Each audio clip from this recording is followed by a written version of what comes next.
Hello everyone, I am the MoeChicken. Welcome to my stream. We are going to be playing Final Fantasy II again today because, well, I just sort of wanted to. I've been busy working on video stuff all day. I'm kind of sick of it, so I'm like, I just want to stream and like do something fun. So we're gonna play FF2. Let's go ahead and get started. Bleh. So, you might notice things a little bit different with my characters since last time I played. As I mentioned on Tuesday, I did not manage to get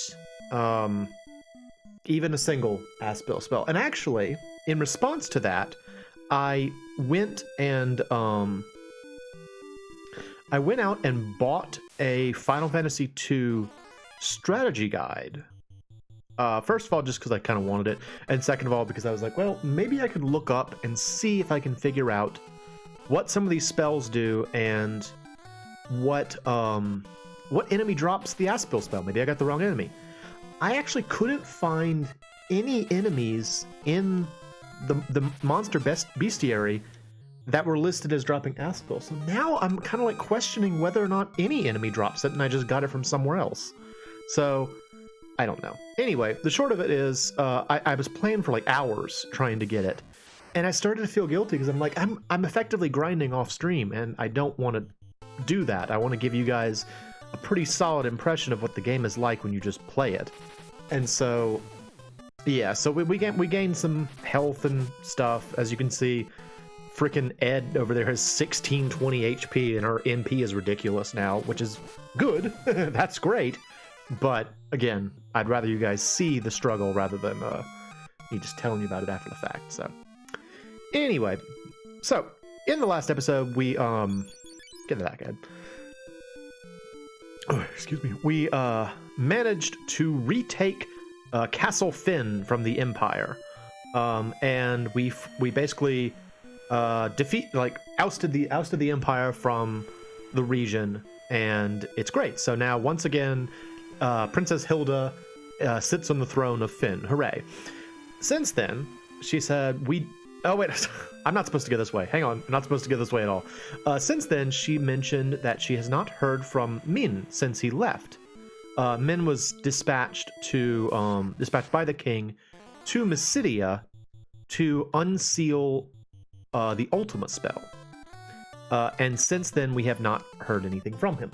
So she told us that Ultima is guarded by two masks. So there's a white mask and a black mask.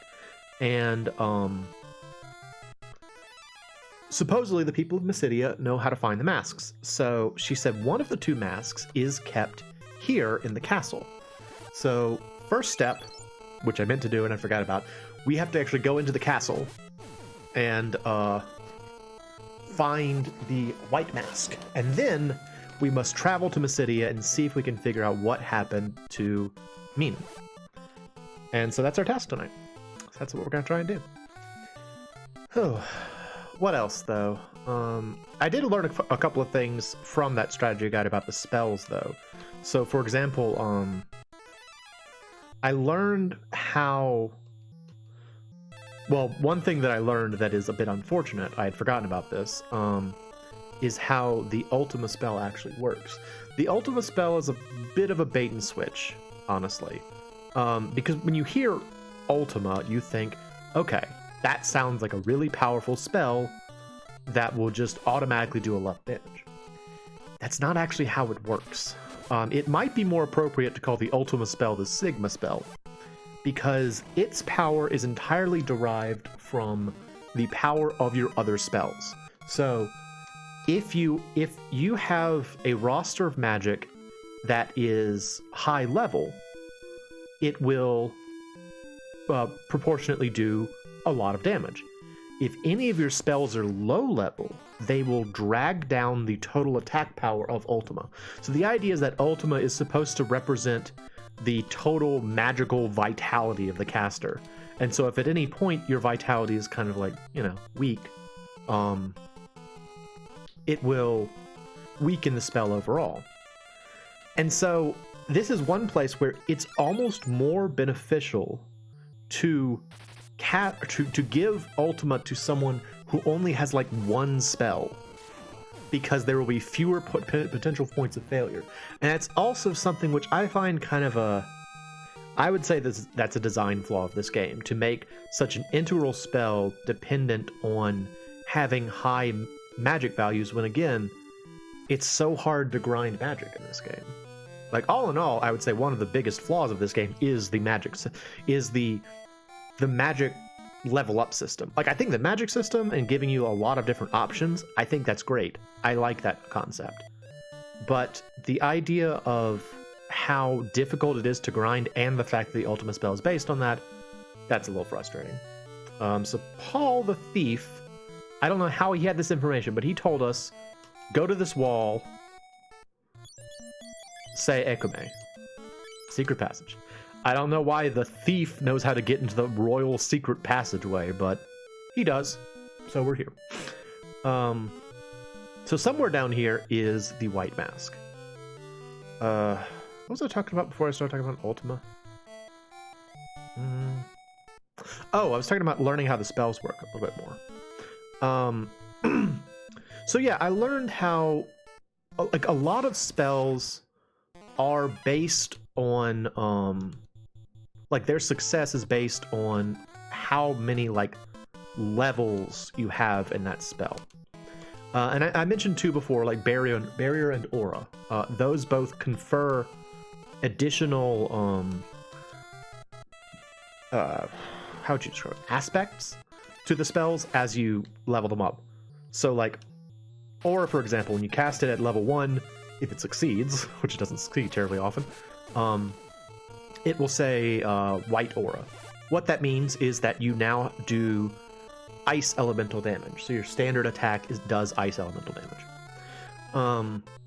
Barrier's the same way. As you cast it, it provides... Oh yeah, and so and then like at level 2, you get... It'll say like white aura, yellow aura. What that means is now your basic attack does both ice damage and lightning damage. And so you just kind of keep adding additional elements to your attack. Same thing for barrier, except in reverse with defense. You know, the first thing I'll say is like ice defense and then bolt defense and so forth and so on. So I knew about those. What I didn't know is how the heal spells work. So there are two heal spells in this game. Heal, duh, and Peep. Peep is a terrible name for what it does. It's just not a good name in general. But the way Peep works is Peep is designed to heal effects that happen in battle. So you might have noticed as I've been playing this that sometimes status ailments will wear off on their own inside of battle. Those are status ailments that would be cured by Peep. Um, the heal spell is used for status ailments that stick around after battle. So sometimes when we get poisoned, it says envenomed instead of poisoned. Envenomed is a status ailment that sticks around after battle as poison. Same thing for like blind or dark. That is a status ailment that will stick around. Heal is designed to take care of those.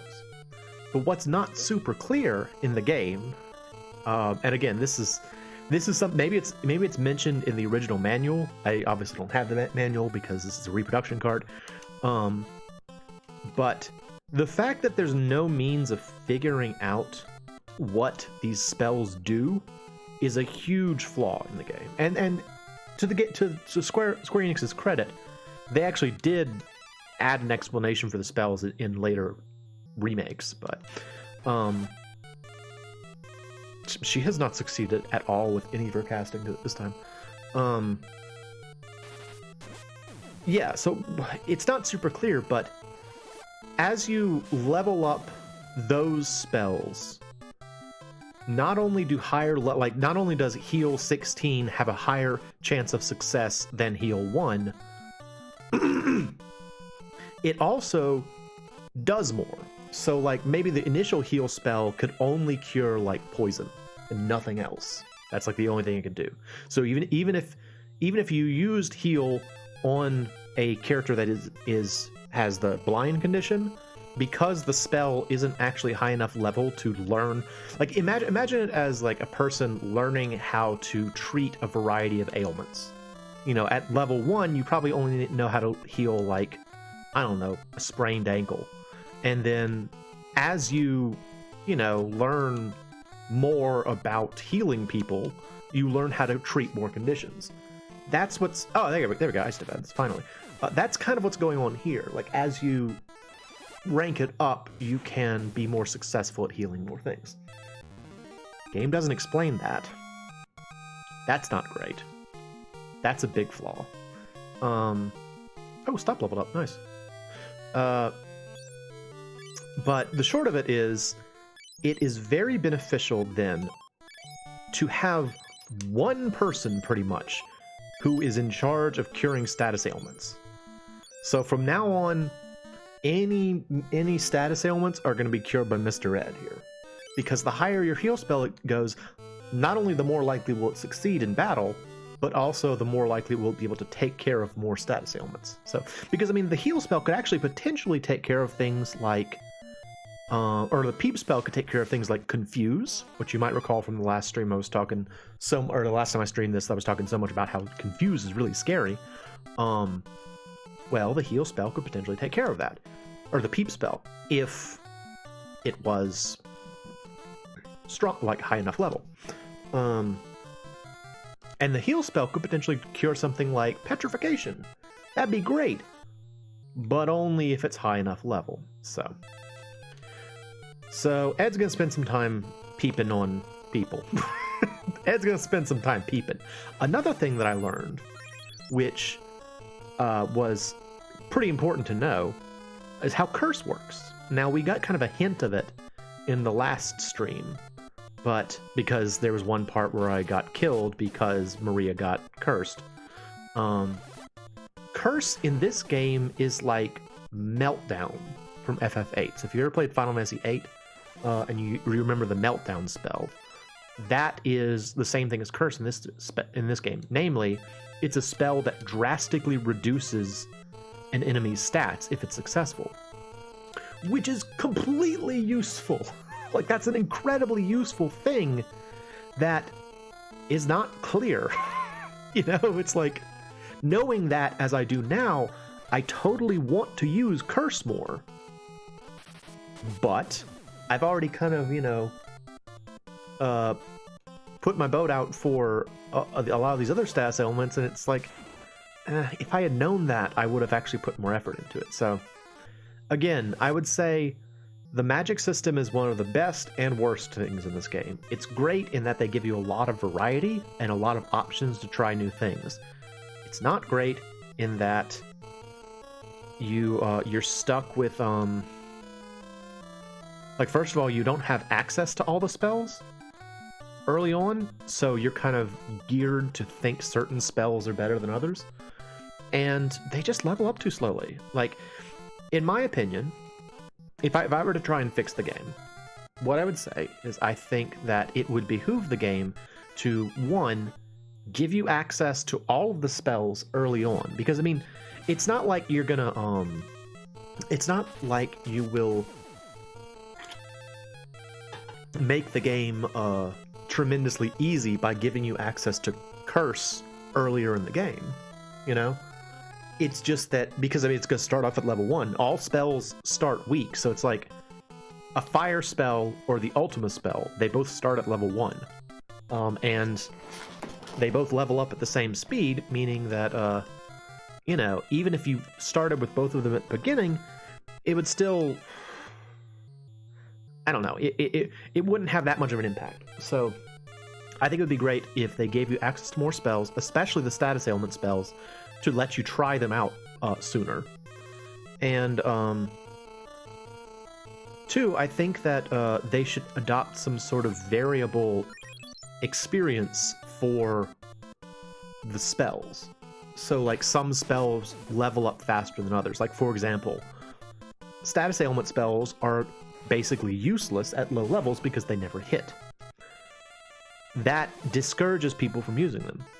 What I would say is make it so that the status, like, don't change necessarily the hit percentages improving as you cast the spell more. That's fine. It's not ideal, but it's reasonable.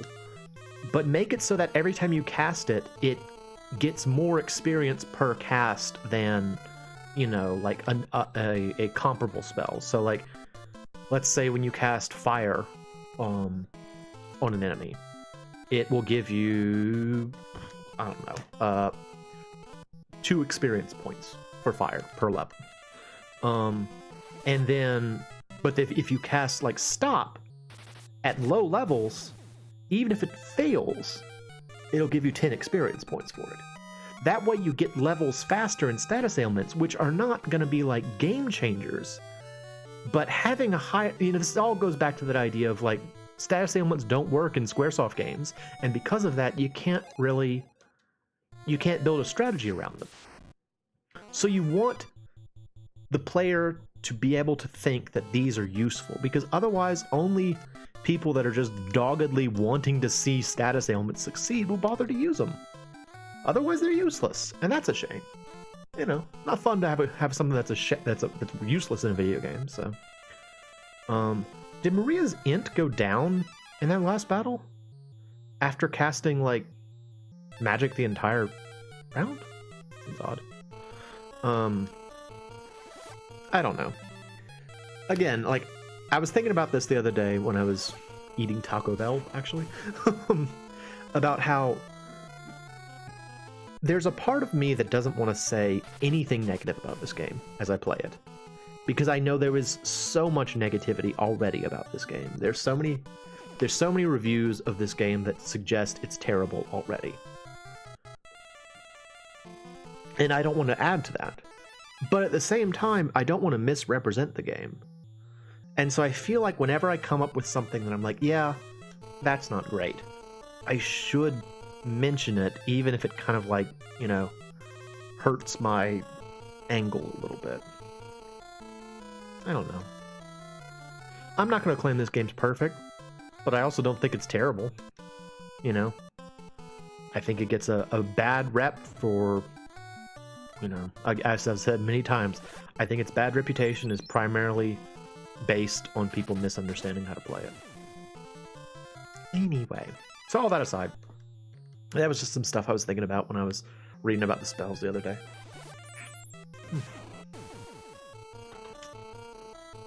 I'm so surprised though to find out that curse is really like a. Oh, there you go. You can see. Awesome. Way to go, Ed. Those. I started to say something, and then Ed succeeded at healing himself, and I got distracted.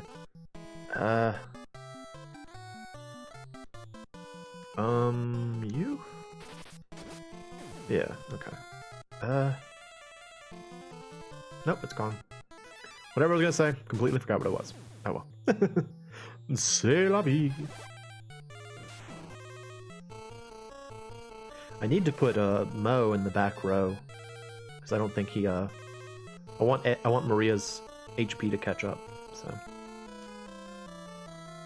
the other thing is, you might notice I'm having Moe cast like Bolt over and over again. The reason for that is that I want to level up his offensive spells evenly, in the hopes that Ultima will operate primarily off of offensive spells. I don't think it does, but if it did, then having, you know, more even keel for my magic would be useful. Overall, though, I think we can expect Ultima to be not terribly impressive, which is a shame.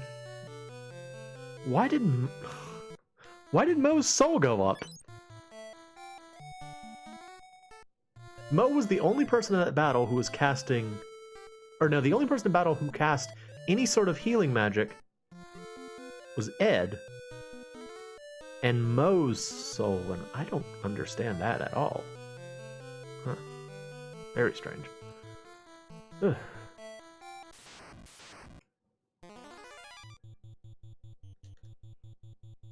Oh, so here's another thing that I found out that was kind of stupid. I'm gonna complain some more. Y'all want to hear me complain some more? I'm gonna complain some more. So one thing that Square Enix does a lot that I think is a little bit dumb. You got soul. Yeah, I did. What's up, Cyber? How you doing? One thing I think that Square Enix does that it's a little dumb is they have a tendency to, whenever they remake something, they often like make it more pretentious is the best way I can put it. Oh no, she's blinded. They do that in a variety of ways, but one way they do it is by making the names of everything stupider sounding. And apparently, in this game, you remember Castle Kashuan? It's already kind of a dumb name, Kashuan, but at least it sounds like a place. Apparently, in the remake of this, they call it KAS apostrophe ION. So Kasyan? Kasyan? It looks really stupid. I was like, that's a dumb name. They could have just kept it with Kashuan and it would have worked fine. Whatever.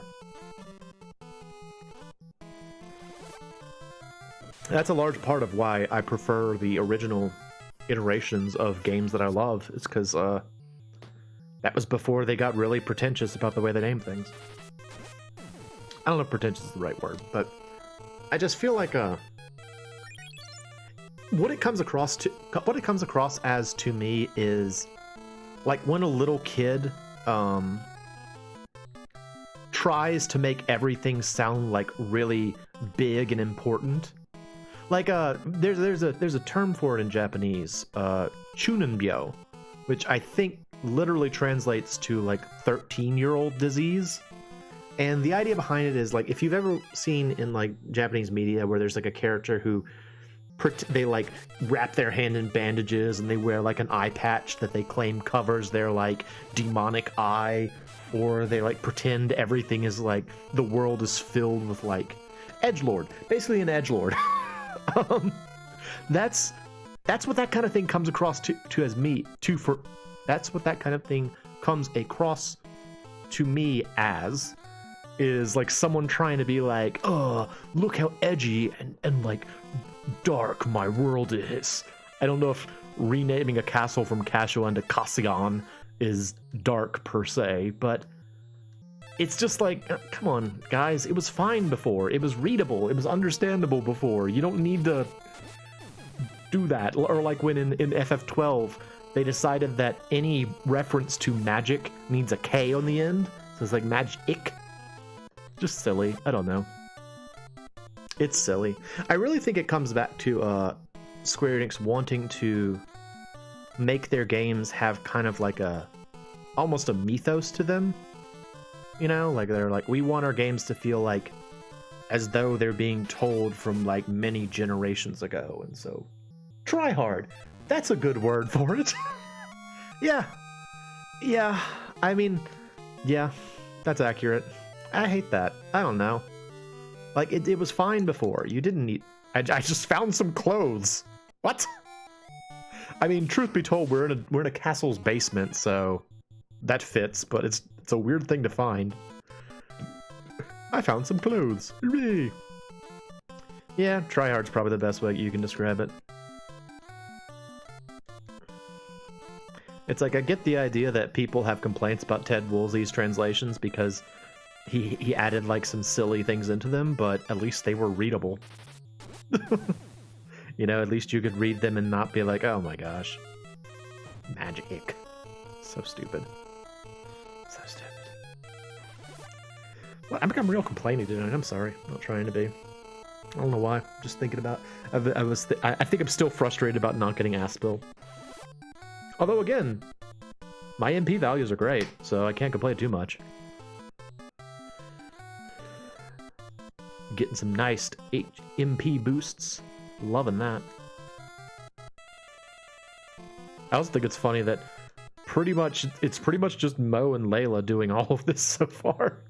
They're kind of handling everything.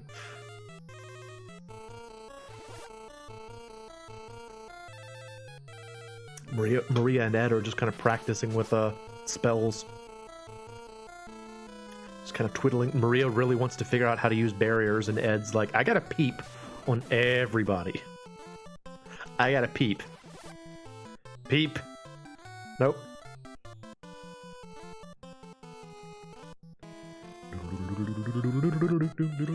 No, don't run. Don't run. Unrelated. Oh, here's another thing I learned. This is actually a mistranslation, I think. This is supposed to be the stun spell. This is paralysis. It's not petrification. Break is petrification. Stone is stun. Learn that. I was like, oh my gosh. So that explains that. I was very confused why there were two petrification spells. It's because there aren't two. You peep it, Maria. You know you want to. You know you want to, Ed. You want to peep at Maria. But don't worry, it will be ineffective because she has no ailment right now. Ed tried to peep at Maria. Maria used kick Ed's face. Ineffective. Oh, here's another thing. This was a bit of a disappointment that happened the other day. I thought I was going to get my hands on a copy of Fighting Street for the TurboGrafx. Berserk is brisk, a light frost spell. Yeah, you got it. You figured out the code. Crack that code. Yeah, I almost got my hands on a copy of Fighting Street, which I believe is the TurboGrafx version of Street Fighter 1. I think is the case. I really wanted it, but then like when I got to the place where they said they had it, they're like, we can't find it.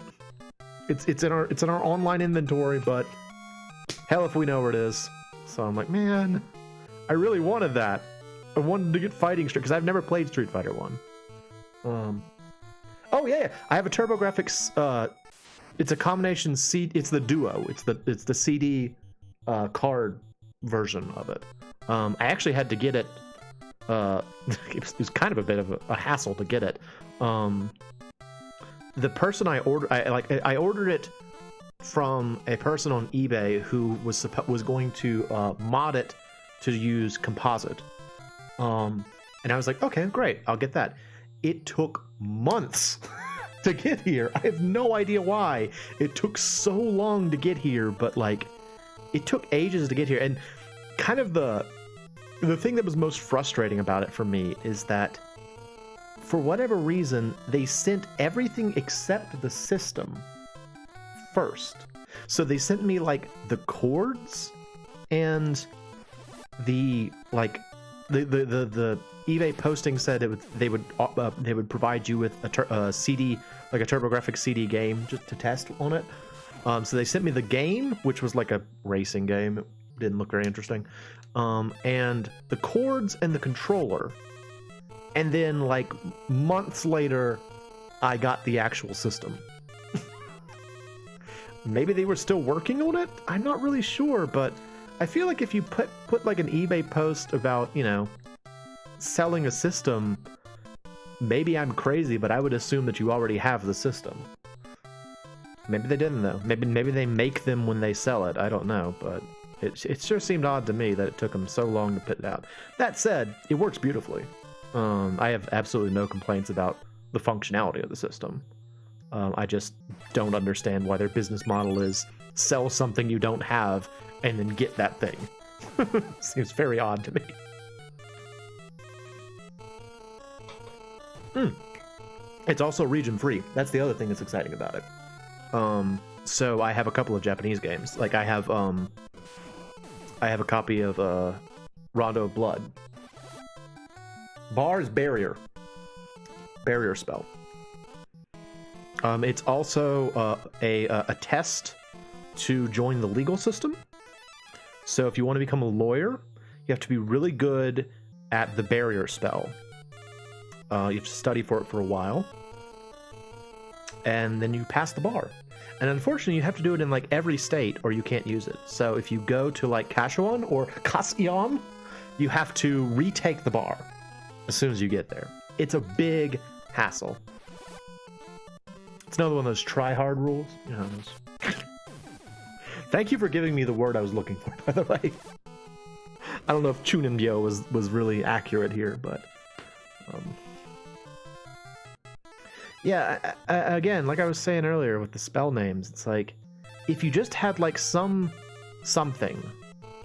in the game that would tell you what the spells did, fine. You know, like have like a person in each, what do you call it? Each spell shop that just tells you what the various spells do. That would work, you know? It's not that much more text to give one NPC an explanation of like how spells work, but they didn't do that. And the only reason I can assume that they didn't do that is, one, maybe the spell names were more clear in the original Japanese because they have more character capacity, or two, it was in the manual, and so they didn't think they needed to. I don't know the answer on either of those, but, you know, it would have been nice to know what the spells do. I would have loved that. Okay. Especially Peep. Why is Peep called that? I mean, it's not much better in the modern version. It's called, like, if you're familiar with Final Fantasy, you probably recognize the name Isuna, the spell Isuna. That's usually the status heal spell.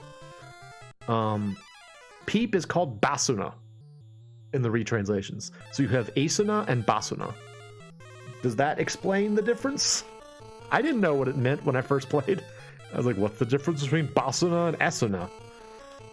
One of them does status ailments in battle, one of them does status ailments out of battle. It's just super not clear. Whatever. Oh, nice.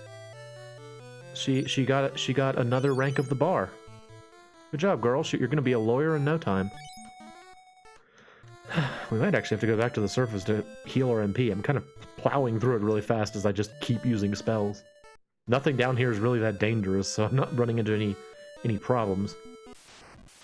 There's just a bunch of rats and zombies in the basement of the castle. It's like, why do you guys have rats and zombies in your basement? It's the same confusion I have about why Princess Toadstool's castle is flooded in the basement. Super not clear. I am half convinced at this point that the only reason... Oh, yellow aura, white aura. So there you go. That's the first example of it. Since it's now level 2, we get multiple elemental effects on our weapons. It's cool. I love that feature. I just wish it was better explained. Anyway, I am convinced that Princess Toadstool, her original intent was to lure Mario in with the promise of cake and then try and get him to fix her plumbing in the basement. I think that's what it is. I think maybe the basement was flooded. Like the whole cake, get help me, Bowser's here to kill me. None of that's true. She just needs to have her toilet fixed. And so she called a plumber. I think that's what it is. I think that's all it is. The cake was, in effect, a lie.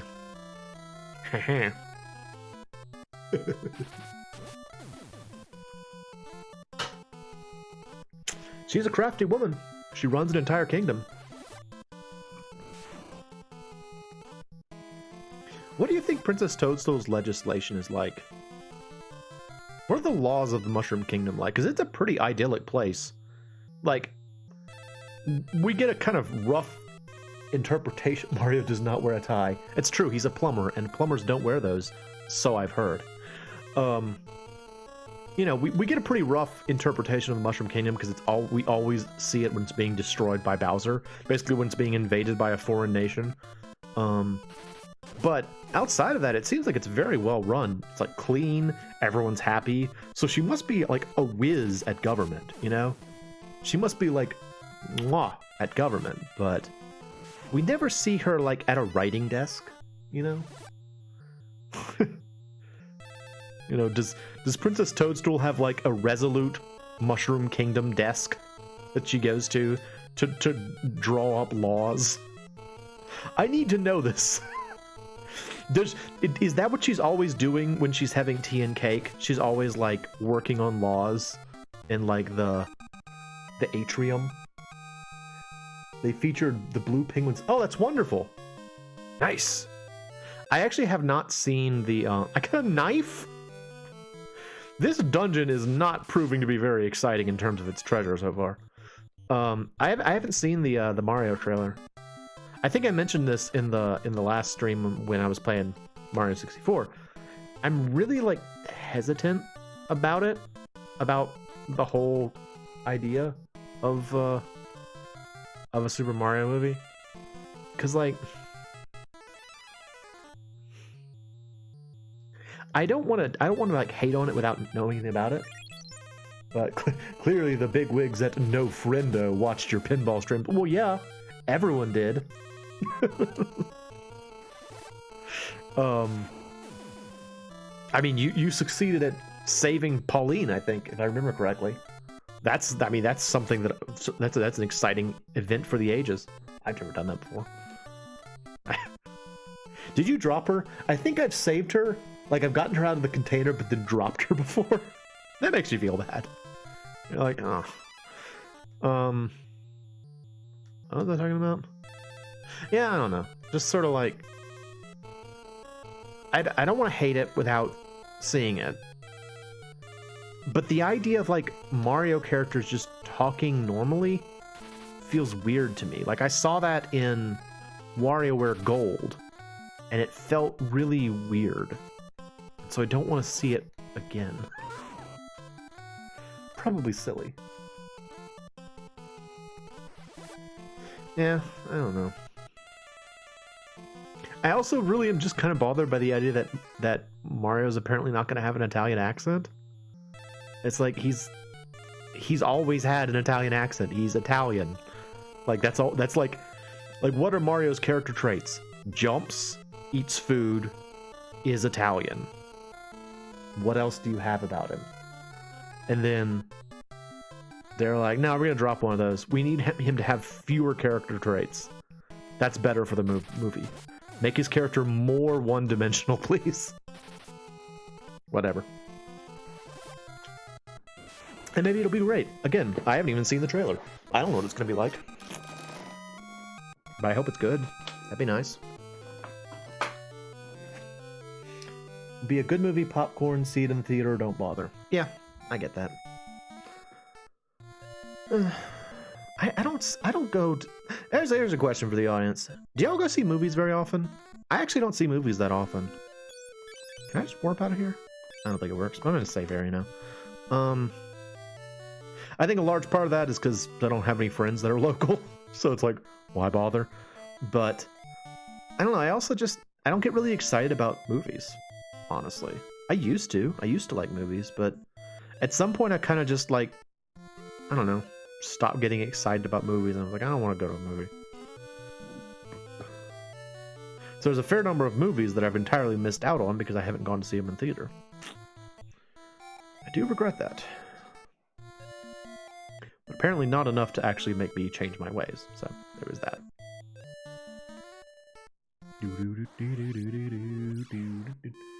They settle in the middle with a new Yorkish Italian accent. Oh, okay.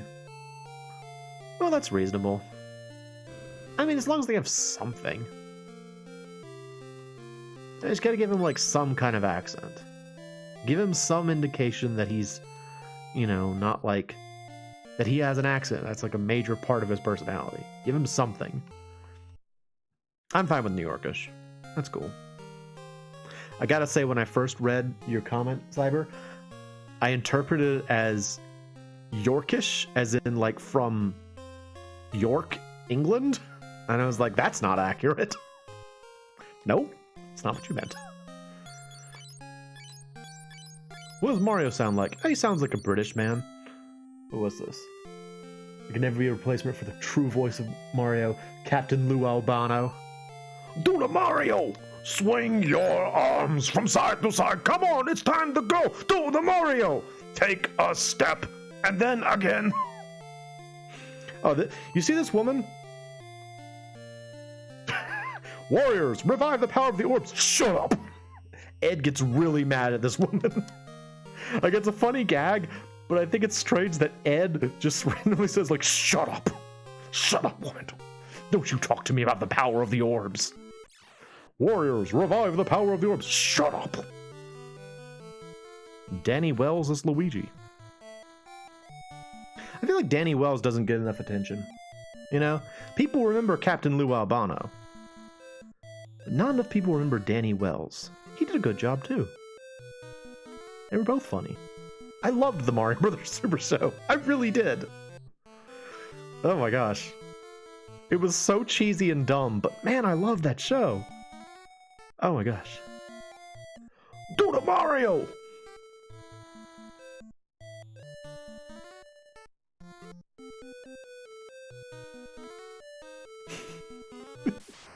Now I'm thinking about how dumb the Mario is, like the dance, the Mario.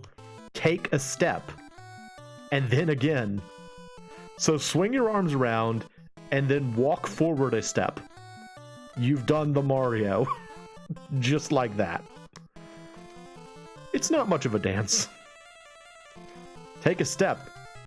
Do it again. You got it. It's the Mario. I mean, that's even less steps than the time warp. And we're supposed to do that again, so... Or so I've heard. People entreat me frequently to do the time warp again. And I mean, with that dance, it's just to jump to the left, and then a step to the right. Put your hands on your hips, pull your knees in tight.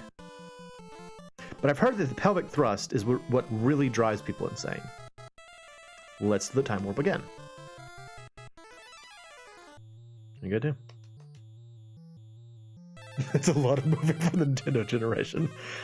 Yeah, that's fair. I wonder how many kids actually, and I can't even speak for myself because I don't recall, but I wonder how many kids every time they got to the end of the Super Mario Brothers Super Show actually stood up and did the Mario. You know? How many kids were like, yes, Captain Lou Albano, I will do the Mario. I've got it. It's the Mario. Oh my gosh. So fun. It's also really strange to me. So, for people that maybe don't know what I'm talking about, back in like the 80s, early 90s, there was a TV show called the Super Mario Brothers Super Show. It was one of those kind of shows that had like a cartoon segment and a live action segment. And in this instance, they were both themed around Super Mario Brothers. But the game came out, or the movie, I can talk. The show came out. Wait, go back. Heal Layla. She's actually attacking. No, no, Captain Lou, I don't want to do the Mario. Do the Mario. Have you ever heard? I'm distracted. You distracted me. Have you actually ever heard somebody who refers to Mario as Mario? Like, I don't know which is correct, but I know Mario sounds weird every time I hear it.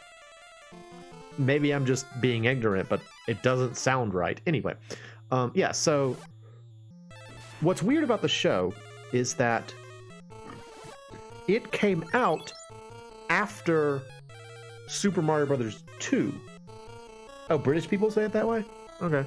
I know also, like, one of my, my boss at work refers to one of the people on my team who I thought his name was Mario. He calls him Mario, so I'm like, okay, well, maybe I just don't know.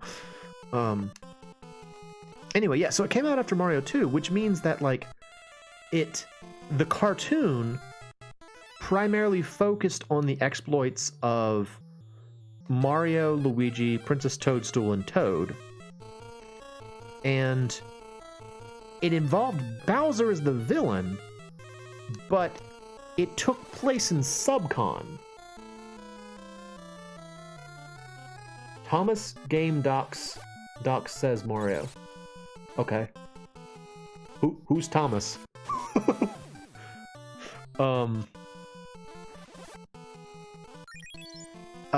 And so it was weird because it was like all of the enemies were enemies from Mario 2. But Bowser was there. And it was like, why is and to make matters worse, it was like an early interpretation of Bowser before he had hair. So they gave him like a crown and they made him bald otherwise. And it's really, really surreal. It's super strange. And then like the live action segments had Captain Lou Albano, who, if you didn't know, was a former wrestler, playing Mario, and like a weird Mario, like a Mario with like long hair, just strange. And a guy named Danny Wells played Luigi, and every episode was just about like them. Like the set for the show was like supposedly their like plumbing store. Thomas Game Docs is a YouTube channel. It's okay. Okay, cool. He was Cyndi Lauper's husband? It gets weirder. Oh my gosh. Poor Captain Albano. I don't like Cyndi Lauper, so poor Captain Albano, but still, that's a weird mix.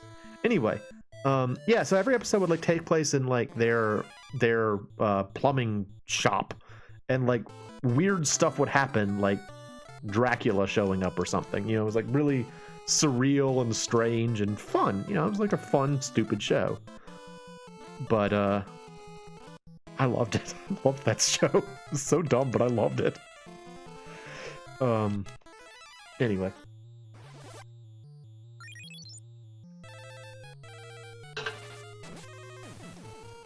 It's the Mario!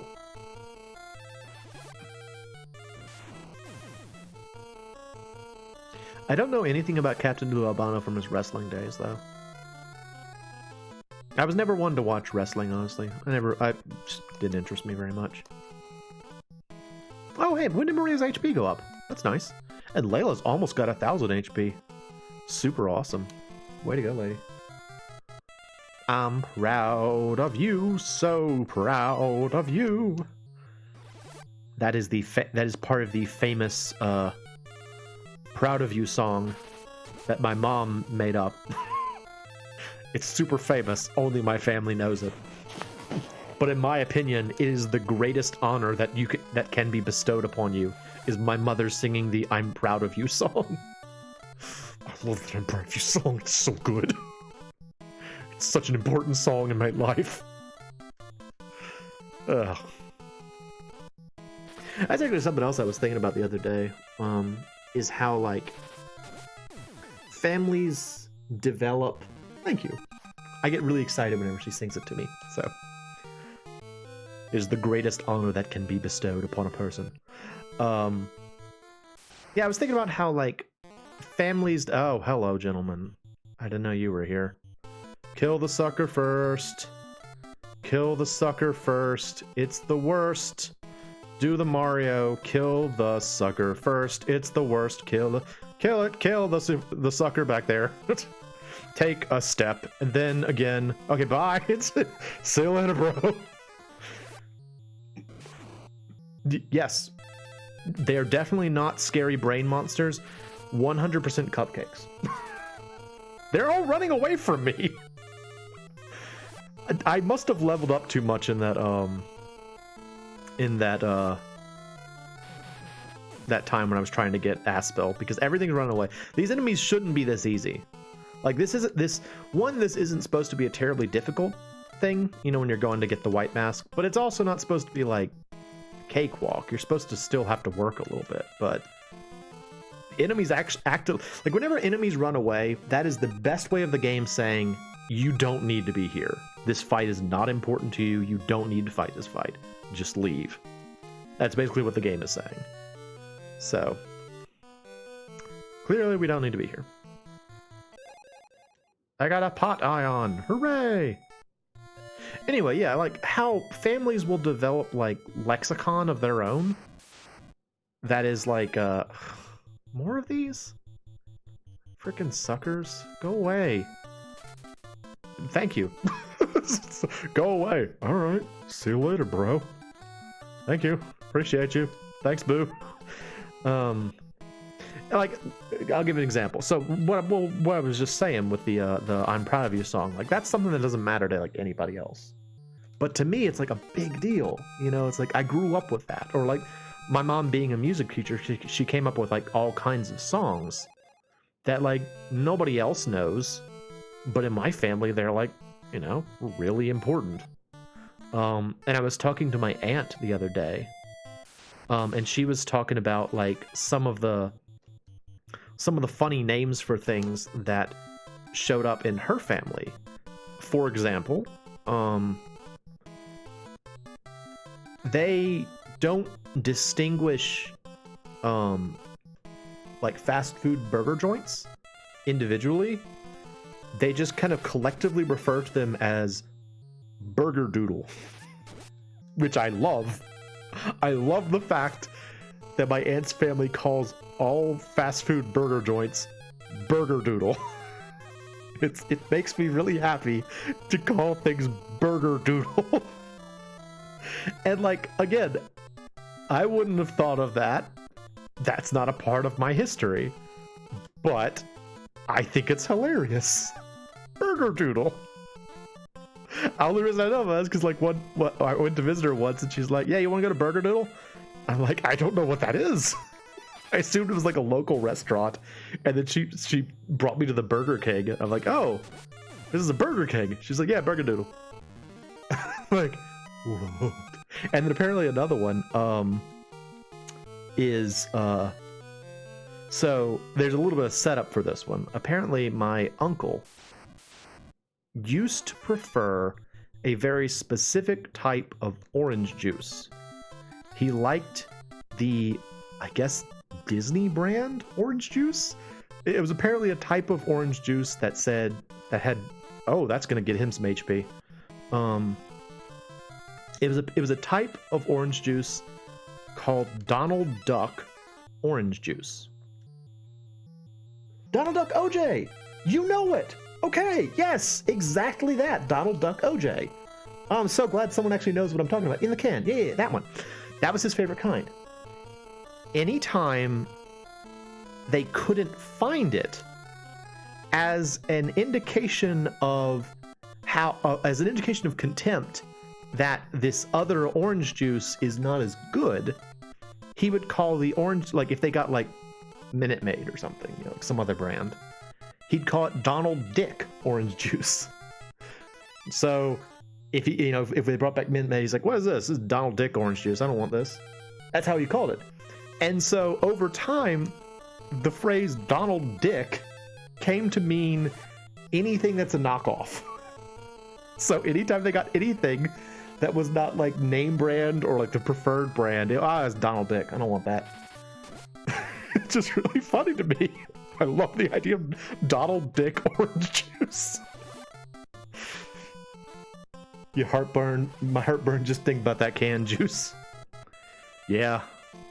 I shouldn't eat anything made of citrus, but I like orange flavored things, so give me that dick. Exactly. It's just so weird to think about Donald Dick orange juice. Anyway, I love that kind of stuff. I love hearing about like those. Did you swap stats with him again? You gave him HP that time. Like anytime you get like yeah, like I love hearing about stuff like that. Because it's something you can't know unless someone tells you, you know? It's like that's not going to be written down in a book or something. You know, nobody's going to chronicle the weird things that their family came up with. You're only going to know if it comes up. One of the ones that my mom used to say that a friend of mine absolutely loves is it's a phrase of not contempt, but like disappointment, like if something goes wrong. She would say, "Oh, poot Marie," which is funny. Poot, P-O-O-T, Marie. The name Marie spoken in a French accent. Poot Marie. It's fun to say. It makes you feel better about whatever just went wrong. It's like, poot Marie. And it's hilarious. It's really funny. Yeah. I guess that's all on that topic. I find that kind of stuff so much fun. Yeah, I figured. I'm surprised he didn't get an MP up too. Rich get richer. Ed's HP climbs ever higher. I'm gonna let him heal himself in battle, actually. I got a maiden's kiss.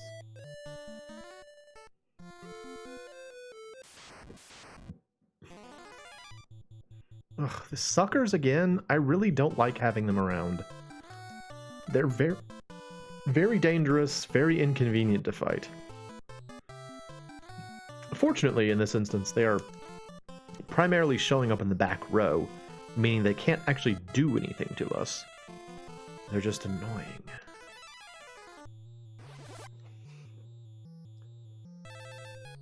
Yep, Cokes. Always Cokes. Anytime we get any sort of soft drink, they were always called Cokes. You would have to specify if you wanted, like if there was more than one drink, you had to specify what kind you wanted. What about you? Do you guys have like Cokes, Pop, something like that?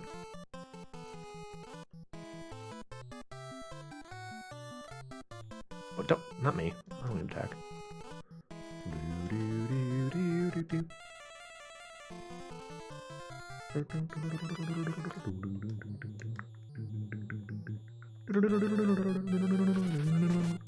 Actually, on that subject, I wonder if there's anybody out there who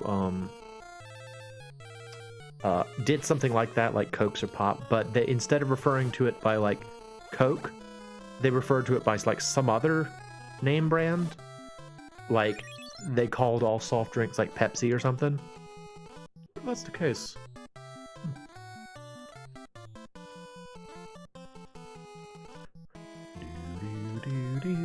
Barrier. Cokes is the regional standard. The Indiana side of my family says Pop. That's interesting. I always thought Pop sounded cool. Like whenever I would hear that people called it Pop, I'm like, oh, that sounds awesome. Why don't I call it Pop? I don't. I don't call it Pop. I call them Cokes. That should get her some HP.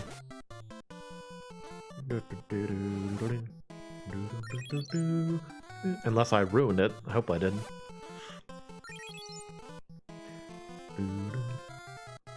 You know, one that I heard, like a regional term that I heard that was like strange to me, is jimmies. Apparently, some people refer to what I would describe as sprinkles, namely those little like multicolored. They're like, it's like a small oblong sugar block, I guess. That they come in a variety of colors, and you like sprinkle them, or you put them on top of like ice cream. Growing up, we always called them sprinkles. That's how we... She barely got any HP out of that. That's a bummer. Sorry, Maria. Sorry to hear that. But apparently some places, some regions, refer to those as jimmies. Which, when I hear it, I'm like, why on earth would you call that a jimmy? Like, sprinkles, in my head, makes sense because you sprinkle, you do the action of sprinkling them on top of things. And so, sprinkling makes, like, you don't jimmy your ice cream with candy. I don't think you do, unless maybe that's how the people that refer to them as jimmies think of it. Like, you don't sprinkle things, you jimmy them? That sounds perverse to me, honestly. I don't know. It's just interesting how... It's interesting to me how words like that change based on location, you know? The very concept of like, oh, bye, see y'all later. Bye. What a battle. What's the fight? 3 icicles. Or columns, excuse me. How are you, gentlemen? Have some arrow. I don't know. I find that kind of stuff interesting. Maybe nobody else does. I'm sorry if this is boring. Sorry if this is boring, y'all. But I find that kind of thing really fascinating. Because, I mean, we're all speaking English. But because of our particular circumstances and where we grew up, we speak it differently. And that's cool. I'm kind of the same way about accents. I think accents are fascinating.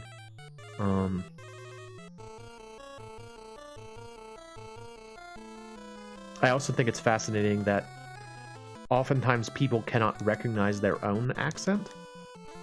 Like, having grown up in the South, the Southern United States, I assume you speak American. Yeah. Big old melting pot. Having grown up in Southern United States, I would assume that I speak with a twang, but I generally can't recognize it unless I'm like putting on an act. But right there, when I said putting on, that had a little bit of a twang to it. But I had to like pay attention to hear it. Whereas if I were to hear someone speaking from like let's say from that boss I mentioned earlier who says Mario, whenever I hear him talk, I'm like, oh, this guy is so from like New York or New Jersey. But maybe he's not. Maybe he just speaks that way, you know? And the idea that your accent can even change over time is also weird to me. Like, I've heard about people that move from like England or Australia having their voices change over. Oh, mantises, hello. Having their voices change over time. That's interesting to me too. Hey. It's all cool.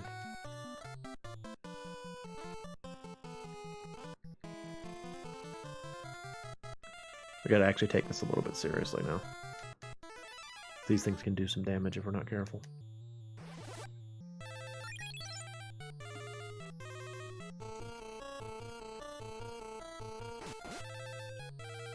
Ooh, as you can see.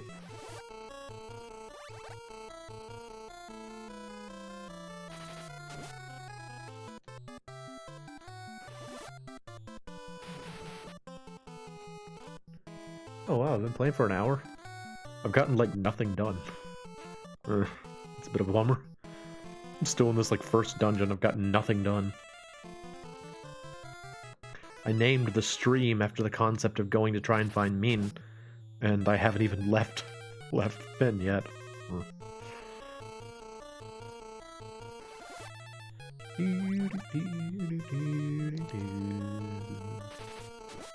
Oh.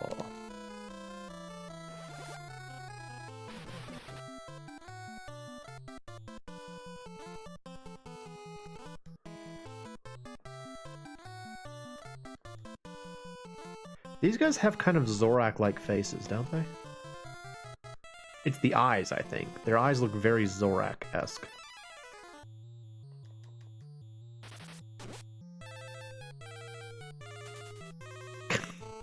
don't run away, dude. He's like, I've had enough of this. I'm leaving.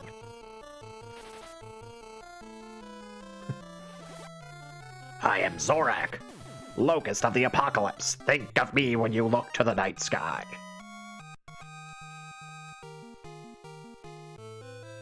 Got an agility boost for some reason. Okay, take that. Nothing. Nothing in there.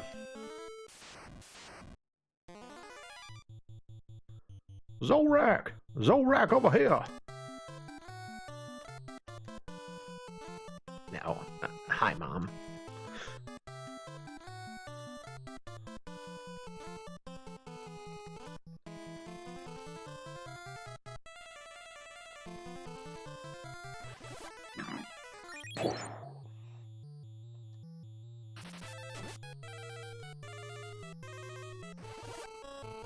I like the fact that Layla is doing a fair amount of damage now. You know? For a long time, she was doing, you know, jack all for actual damage with her attacks, but now she's doing a respectable amount of damage. That's great. Back when devs cared about Nintendo. Yeah. Also, hey Pokey, good to see you again. Glad to see you back.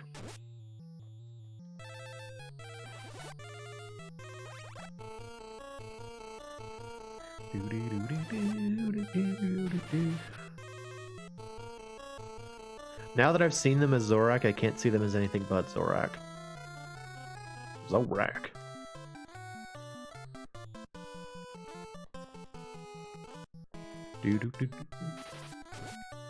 After the N64, the Square Enix just dipped. Yeah.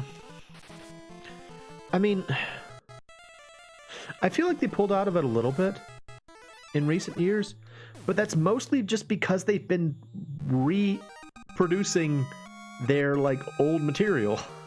Like they've gone back to some of their older IPs in recent years, and it feels like they're doing better with that. But like for the whole like PS2 and PS3, like, oh my gosh, Square Enix had a rough time for a while there. Actually, that was sort of a funny thing in the game I think it's Mega Dimension Neptunia, I believe. They have like a one, like, if you don't know about the Hyperdimension Neptunia series, it's a game series whose general like theme is that they take a lot of video game companies and or concepts and personify them as like young girls, and then they have like adventures together. And so in Mega Dimension Neptunia, they had 4 characters who were based on Bandai Namco, Capcom, Square Enix, and Konami. And the Square Enix character had a split personality, and sometimes she would be that, like, they were all like the first letter of the company and then dash SHA. And as I understand it, SHA is Japanese for company. So it was like Square Sha, which is Square Company, Sha, Enix Company. And so like the Square Company character was like really serious all the time, and like she acted kind of like Cloud early on in Final Fantasy VII, where he's like really self-important and like stern and like I'm too important for all this. Basically edgelord, I think that's the term we learned earlier in this stream. And then Isha was like really like meek and humble, and I don't know what they were trying to go for with that necessarily, but there's a part where Esha is like, I owe everything to Isha. She saved me when I was done for, when I was doomed. And like they like drum it up as though it was like this big dramatic moment where like Esha was in trouble and Enix like jumped in and defeated the monster and saved her. And Neptune, who is like the protagonist of the series. She's like, "Oh my gosh, what was happening? What'd she save you from?" And Esha was like, "I made a movie. I made a movie, and I was in real trouble." And I think the idea was, if you know about like the partnership of Squaresoft and Enix, I think it came about right around the PS2 era, and at the time I think Square was in dire financial straits because they had made Final Fantasy: The Spirits Within, and it was a tremendous flop. And I'm guessing this was a reference to that, where like Esha was like financially strapped for cash, and so Isha helped her out and saved her life, so to speak. It was funny. Anyway, what's this? N64 could hold 64 megabytes of data. A CD could hold 700 megabytes. Every dev ever just said "frick you, bro," and proceeded to develop for Sony and Microsoft. Yeah, I don't know.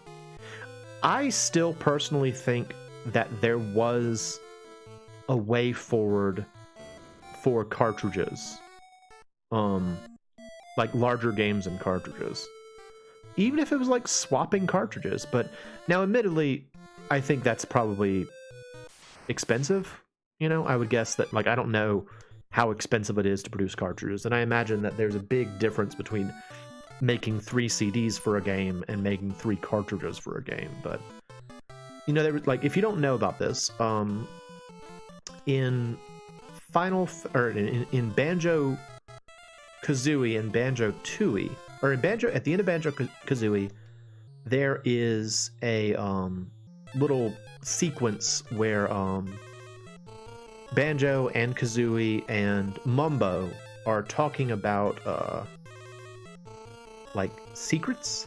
Like Mumbo is like, Mumbo have secret pictures, and they show you the ice key and the various eggs.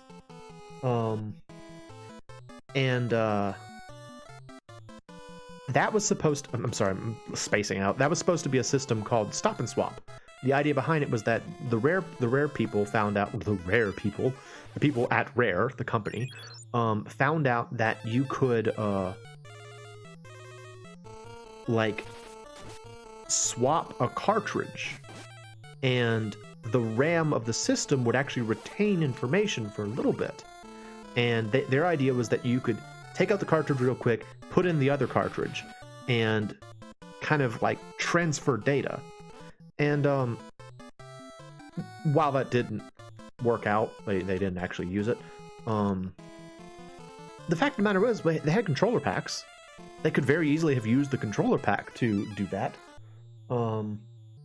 So if you think about it, no one wants to be low around 4 cartridges. Cartridges are way more expensive. Present they're proprietary. They have different technologies, hard to reverse engineer. Yeah, I guess so. I like cartridges. I like the fact that they work and that they're sturdier. Like, I remember thinking when back in the 90s, when a lot of games are going to disc, I'm like, these things are so fragile. I'm gonna break it just looking at it. It's like they scratch and then they're done, and like all this hullabaloo, and I'm like, oh, can't we just stick with cartridges? And like, it takes forever for PS1 games to save. Oh, cartridges are the future. Actually, truth be told, cartridges were the future, because we're now back to using flash memory. But yeah, I was a snob about cartridges back then. It's probably why I stuck with the SNES and the NES for so long, is because I didn't want to go to CDs and DVDs.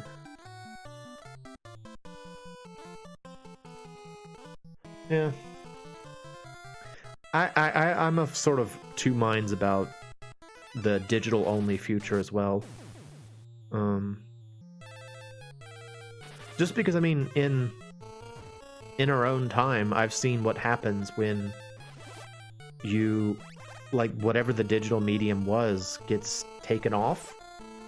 Games get permanently lost. It's like, think about like games that have well, I don't have a good example. I was gonna say games that have online components, but those wouldn't work with a disc either. I don't know. I like having things. I like having physical things, and yet at the same time, there's an ounce of guilt in there, because I'm like, well, yeah, But that's a lot of plastic. And you're kind of killing the world that way. And I'm like, yeah, but I want my Super Nintendo games. I don't know. Again, I know. It's a tough subject, but I like having physical copies. What can I say? It's fun for me. Alright, our MP is going way down. I'm just gonna send... Boys, just get in the front. Enough magic casting, get in the front. Example of that is Outrun 2006. Sega lost the Ferrari license and now you cannot play the game anywhere digitally. Yeah. Or like Castlevania Harmony of Despair. That is a fantastic game which will eventually be gone forever. You know? Of course, at the same time, you could say like, well, would you say that these games that get digital downloads are really lost forever now? It's like, no, I guess not. You know? Who was I talking to about that? I was on some stream I was talking about how,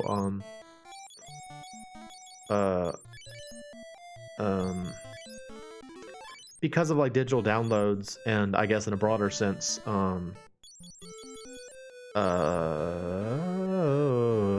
emulators, these things are preserved. So it's like, yeah, they're not lost. They're on the internet somewhere. Whatever. I don't know things. I'm just an idiot on the internet. I'm just a chicken. But I do like having my cartridges. Big fan of that.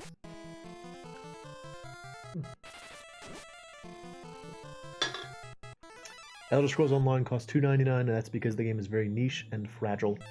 You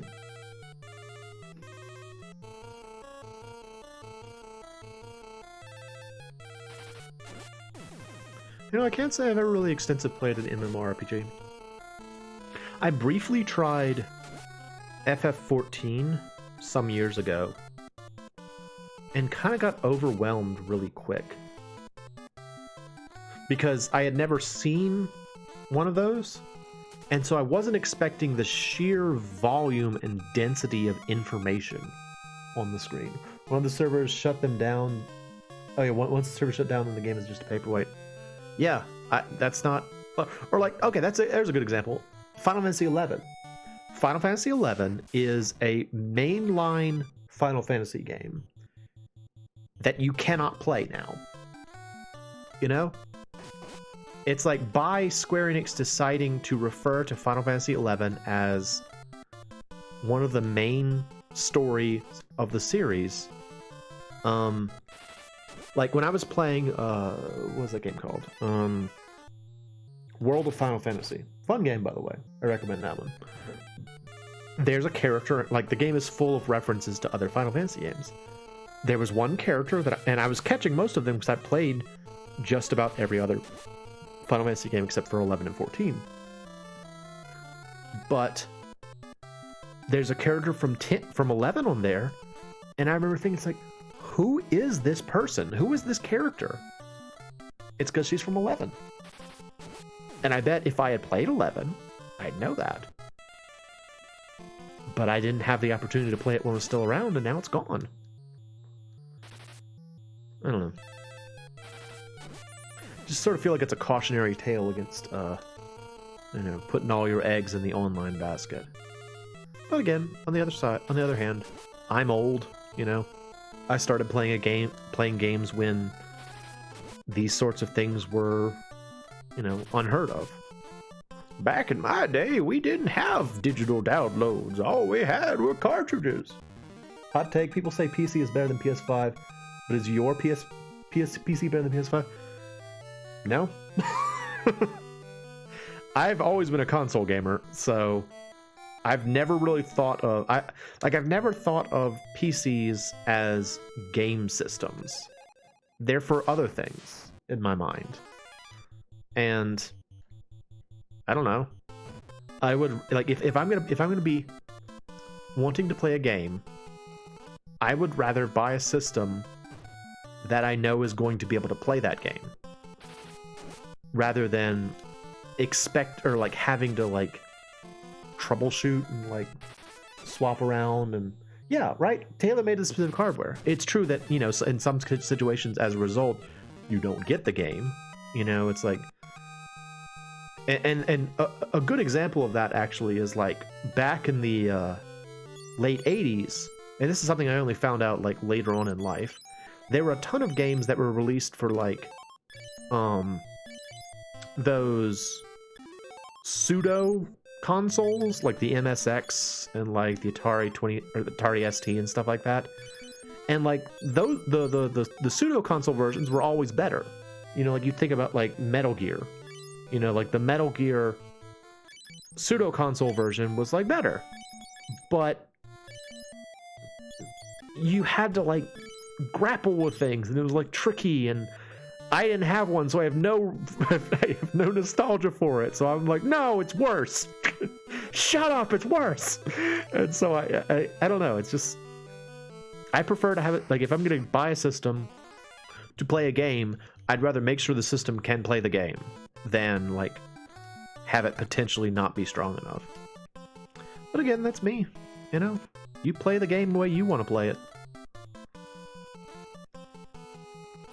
For me, it's too much trouble, bro. PC games, however, need to be developed for different architectures, GPUs, and stuff. Bringing me devs to put overkill specs as the minimum requirement. Yeah, stuff like that. Like the Crisis games are the sort of notorious ones for that, right? Where it's like, hey, yeah, we made a video game, but nobody can play it. You know, it's like we made a theoretical video game. It runs on a theoretical supercomputer that no one owns. Pay me money for it though. I made a theoretical game. Please pay me for it. Stuff like that. Oh shoot! I forgot. I got a new weapon for Wait, no, I didn't get it. Wait, did I get it? I didn't get it. I don't think I got it. Let me check. Diamond shield. That's nice. Did I get it? No, I didn't! Oh no! Oh, that's a bummer. Alright, so I'll explain. When I was in the last FF2 stream, when we beat Gotus, the Goblin of the United States, he dropped a special knife called the Ripper. It's a like a, I thought it was a 100% drop, but I guess it's not. I didn't save after I did that because I wanted to go back and look for the Aspil spell, which means now I don't have access to that knife. That's a huge bummer. Oh man, I'm really disappointed about that. What's it say? Modern consoles will cost around $300 to $500 and games will work well. However, you'll need to pay hundreds, if not thousands of dollars in PC parts to get something even remotely close in quality to a console. Yeah. I mean, I think part of it too, for PC gamers, is that it's like the difference between someone who buys a car that will get them where they need to go because they're more excited about where they're going, as compared to someone who buys a car that they can then like tinker with and like soup up. You know, I think PC building has that same notion of like, I want to tinker with it. I want to make it change. I want to make it different. You're not going to open up a PS5 and like tinker with it. You're not going to, put a special liquid cooler in to your PS5. It's a one unit. And for a lot of people, that sort of idea of like, I'm playing with it, I'm tinkering with it. Ooh, the blood sword. Dude, the blood sword is really important. Ooh, the blood sword completely shut down what I was saying. So, the blood sword is a weapon that shows up in a lot of Final Fantasy games, and it does damage to enemies using a drain spell. So it's like swinging your weapon and casting drain. In most games, it does about the output you would expect from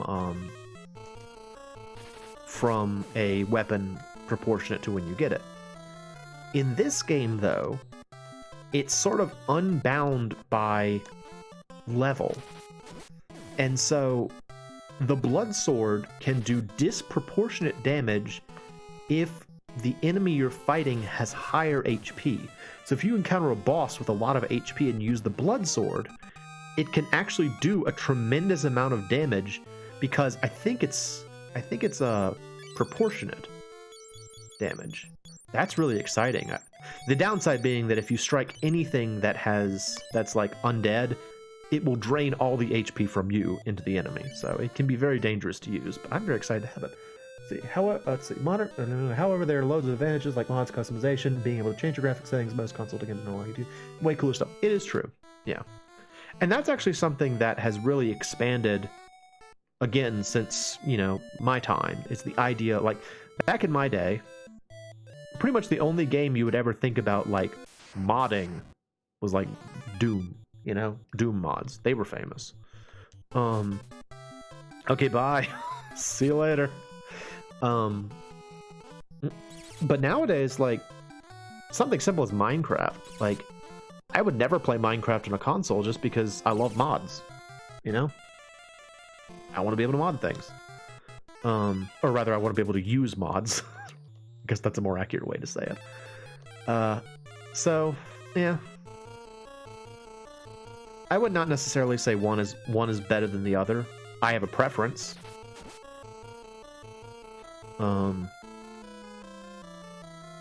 But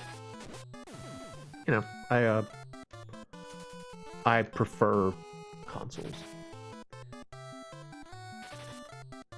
Used to be a time when consoles were better than PCs. Yeah.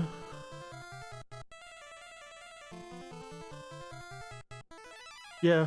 I was trying to decide if there was a time when PCs were better than consoles.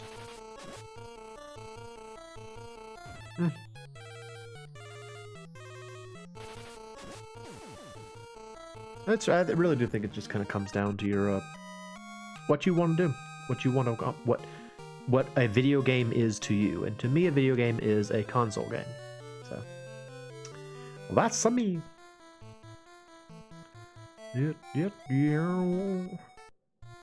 What's up with this lime green castle? I kind of love it, but it's really weird.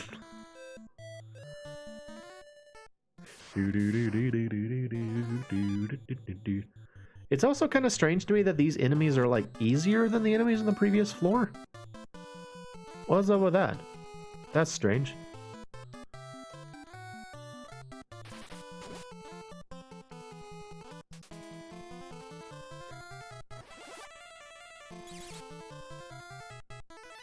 Oh, the frame buffer. Yeah. Frame buffer at top and bottom. It's a little silly.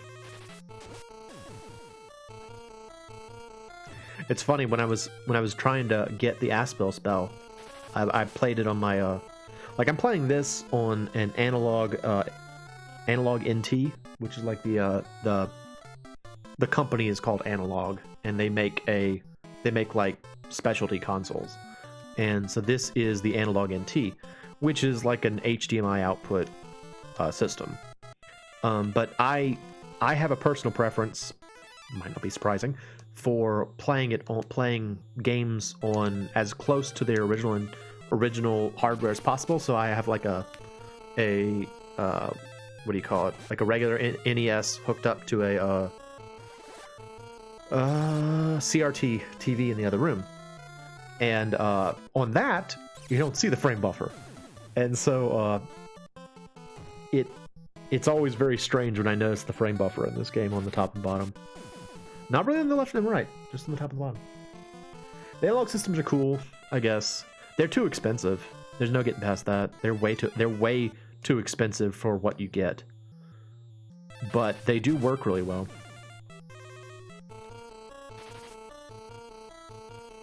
Supposedly, at some point, I will get the Analog Pocket. I ordered one in like December of last year. And like when I got it, they're like, your Analog Pocket will be delivered in Q4 of 2023.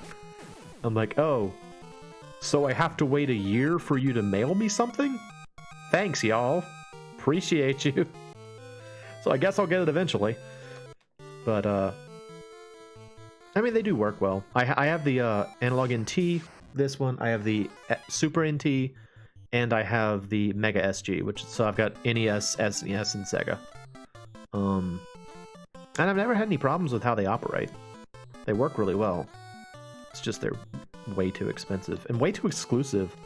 I swear they only make like 5 of them every time they release them. It's like, hey, do you want to pay $300 for something? Well, too bad. 5 other people did already, so I guess you're out of luck, bro. Oh, okay. Thanks.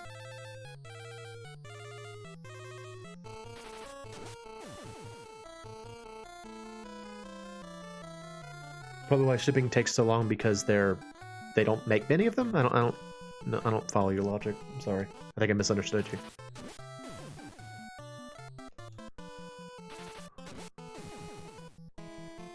Or you mean you think the shipping takes a long time because they're artificially increasing the value or something? I can see that. I can see them doing that. The way I think of it is it's sort of like I guess it's like a luxury product, you know? That's why you pay so much for it. Like a Rolls-Royce. Like I've heard that Rolls-Royce cars aren't actually really any better than like other vehicles. Oh, because they don't make that. So yeah, they probably make like small batches. That's fair. But still, an entire year to ship one, unless they're making them by hand. I can't imagine it taking an entire year to make a Game Boy. But what do I know? I've never made a Game Boy. But yeah, I've heard that Rolls-Royce cars are not really that much better than like any other car. Oh, SNES Classic flashbacks. I actually have a story to tell about the NES Classic. So, back when the NES Classic first came out, I wanted one, and so I found out that my local Best Buy was going to have some in stock, and so I took off the morning from work, and I lined up in front. The Best Buy was supposed to open, I think, 10 o'clock, so I lined up at 6 o'clock in front of the door. I was not the only person there already, but I lined up in front of the door, and I just kind of like sat down, and I'm like, okay, well, I'm gonna wait for the store to open and see if I can be first in line. And by like 8 o'clock, somebody came out, and they said, hey, are you guys waiting to get something? And we were like, yeah, like me and this other person were like, Rolls-Royce cars look like deformed Corollas. Yeah. We were like, yeah, we want to get the NES Classic. And they're like, oh no, we already sold those out. And I'm like, I thought you were getting them in today. They're like, yeah, we were getting them in today, but there were some people here at 5 a.m. who we already promised them to. And we were just sort of like, really? It was such a disappointment to know that, like, I had been waiting there for 2 hours already, and I'm not an early riser, so it was hard for me to get there at 6 a.m. And I was just sitting there, and now some other people had showed up already, and like, you know, they just picked them up. They didn't even wait in line. They didn't even have the dignity to wait in line for their stupid, you know, FPGA NES. They just showed up, did a little secret handshake with the people at Best Buy, and then got to come back later. Ooh. And so then I found another Best Buy. I didn't want to give up, so I found another Best Buy and went there. And unfortunately for me, the line there was already over 10, and I knew there were only going to be 10. But I thought, okay, well, I'll stay anyway, just in case someone has to leave. Maybe I can get one, blah, blah, blah. Suffice it to say I couldn't. But I think I scared somebody. One of the guys who got his and came out, I wanted to see it. I had never actually seen that NES Classic, so I didn't even know what the box looked like. And so I called him over, and I'm like, let me see it. I want to see the NES Classic. And the guy looked at me like I was trying to kill him. He's like, no, I won't let you see it. I mean, he did eventually like hold it up so I could see it, but like at first he was just sort of like, no, I'm not gonna let you see it. You're gonna steal it from me as soon as I take it out of this bag. Oh my gosh. Silly things. Silly things. How deep is this stupid dungeon?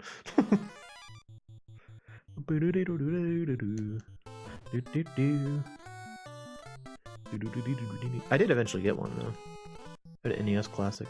Actually, funny thing about it, I didn't think I was ever going to get one, and in my small chicken brain, I wasn't thinking, I'll just wait a few years and then I'll be able to get one without any problem.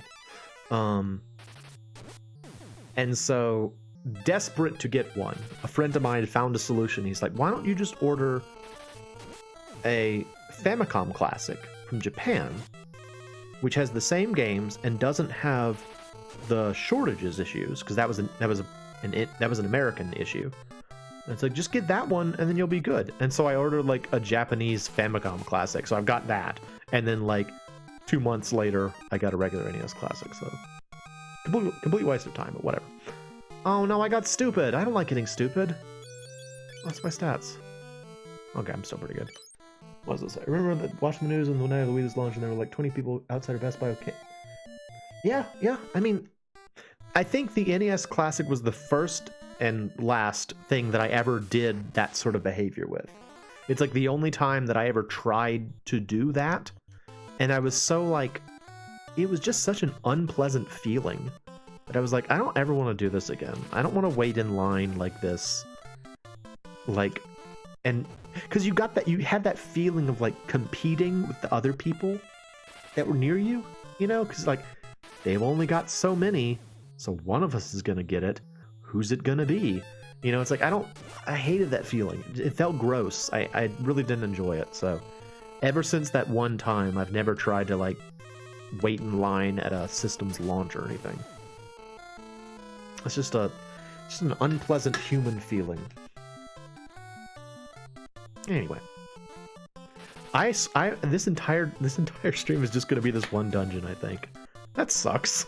I didn't think it was gonna take this long. Oy, oy, oy, oy, oy.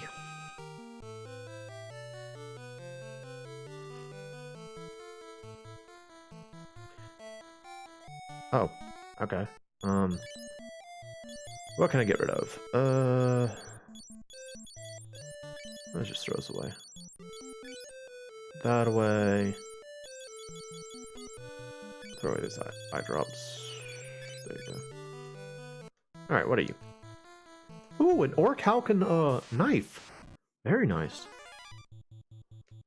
Hello, Chimeras. Chimeras.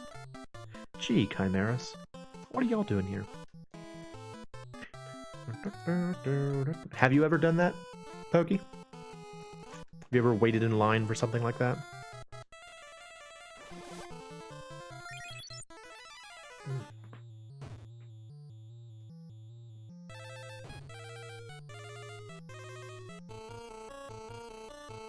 Breath. Uh-oh. I don't like that it says ineffective. That's why I don't like that it says ineffective. Nope. I don't blame you.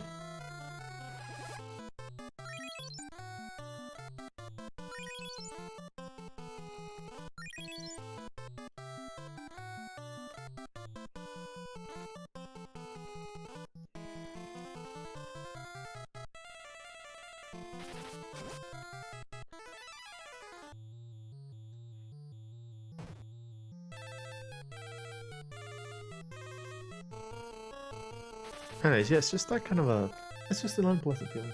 Ain't no way I would sleep in front of a Walmart for Sonic Origins 2 or whatever. Yeah, I don't blame you. Actually, a long time ago, I used to work at a retail store, a Kohl's department store. And I remember being there on Black Friday and how weird it is.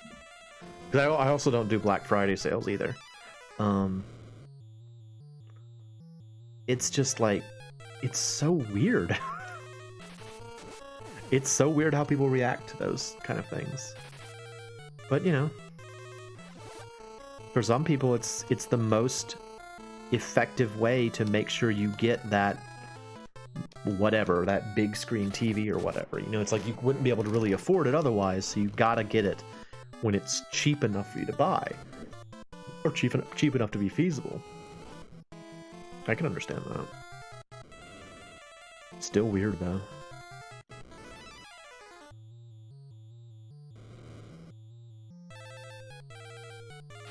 Honestly, one of the funniest recent trends regarding, well, I say recent, you know, within the past 20 years or so,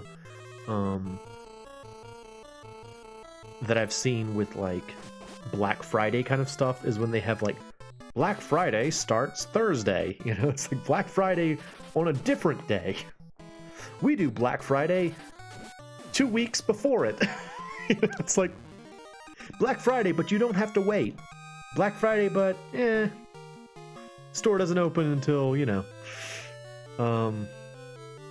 That seems odd to me, but whatever. Do we not have a... Oh, we don't have a that.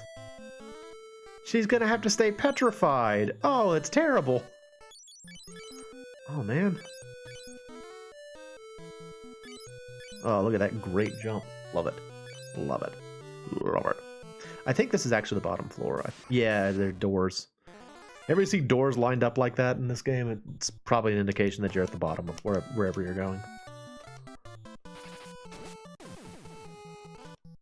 Thinking about that one time Microsoft ruined Xbox One sales forever. Please tell me about that, because I'm not actually sure what you're referring to. And I like to learn these stories. Oh, that Orichalcum blade! So good! I love that word, Orichalcum. Or Orichalcum, or...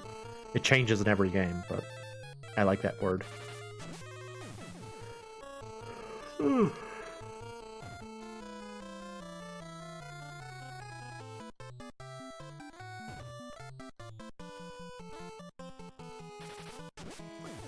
ow, ow, wow. They forced users to use Kinect, made the system online only, and prevented used games from being played. That sucks. That all sounds like a terrible idea.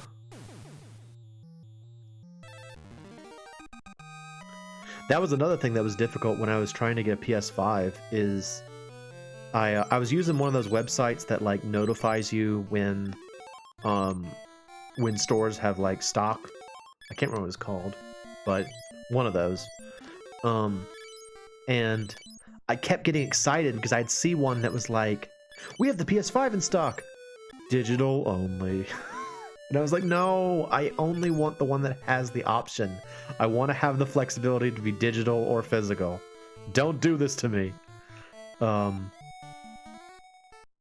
even in the end, the only way I was able to get one was, or the one that I got was part of like a bundle with a game that I didn't care about. Like it was a bundle including like Major League Baseball and The Returnal, and I wasn't really interested in either one, but I was like, I still want the PS5 though. Yeah, E3 demo, they did not shut up about how you can use the Xbox, the TV box. Every grandma and 80 mile radius was shitting themselves. Oh my goodness, it's a TV box. Ooh. What was the, like, they were pretending it was like a cable box? What were they getting at? Oh my goodness, they say the Xbox One can be used as a cable box. How lovely. Comes with free doily. I hate that we're just dragging around this petrified statue, or this petrified Layla statue. It's like after every battle we have to like grab her by the hair and kind of drag her around. They could watch TV, use Skype, and that's all they talked about. Oh my gosh. I can watch TV on my Xbox? I mean, truth be told, I think I have used my PS5 for Twitch before. But that's really only because the TV that I have, like I got one of those TVs that, used to be called a smart TV. I don't know if they're still called smart TVs, but like the ones that have apps included and has like an internet connection. And I don't even have cable or anything. I just watch YouTube on it. And if it had Twitch, it'd be perfect. But since it doesn't, I watch it on my PS5. Eh.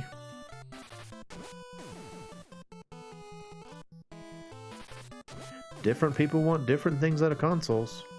I remember when the PS4 came out, and they said, we're not going to have a select button anymore. We're going to have a share button. So you can share all your sweet gaming moments on the Facebook and the TikTok. And it's like, okay, I don't use either of those, so please give me my select button back. It's like, no, we're holding it hostage. You don't get the select button. No, no, no, no, no. So they made a video called How to Share Games on PS4 and showed a guy handling a PS4 disc. Nice. How to share games. Hand one to the other person. That reminds me of, there was this I think it was about PS3, I think. So it's a very old video, but it was like it was a PS3 conference presentation. It's the one where the giant enemy crab thing comes from. And like I remember seeing this video on like a what was it? It was on a burned Dreamcast disc.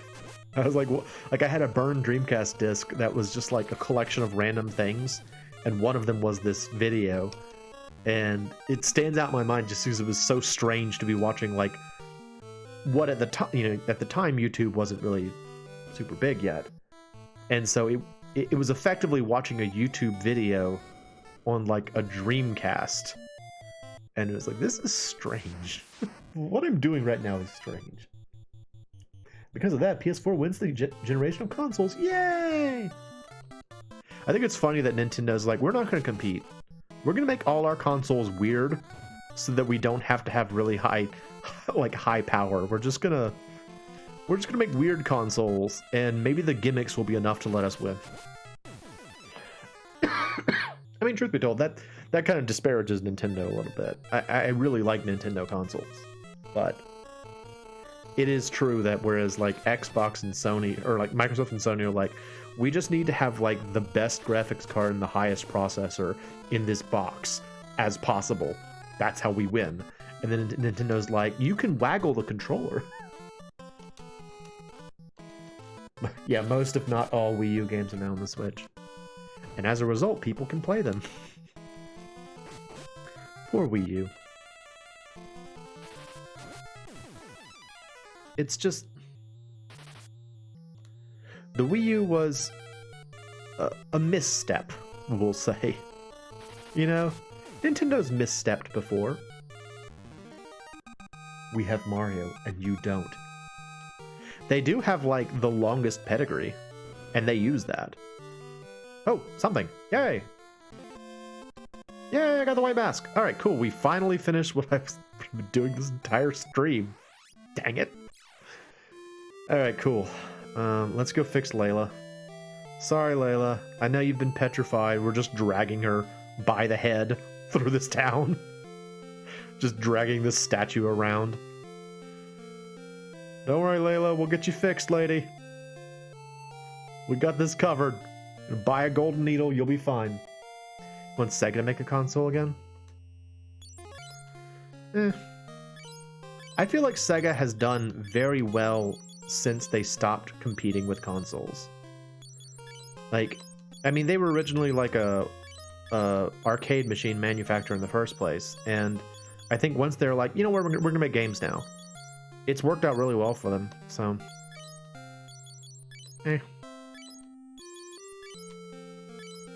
Actually, I was speaking earlier. Center's launch was up by basically, yeah. I loved the Dreamcast back in the day. Like, I 100% bought into the hype of the Dreamcast. I was like, this is going to be the best system that will ever be made. Oh my gosh. I played Power Stone constantly. on the Dreamcast. I loved the Dreamcast. I still get excited about Sonic Adventure, and I didn't even have it back then. I just loved it. And like, I within recent years, I really got into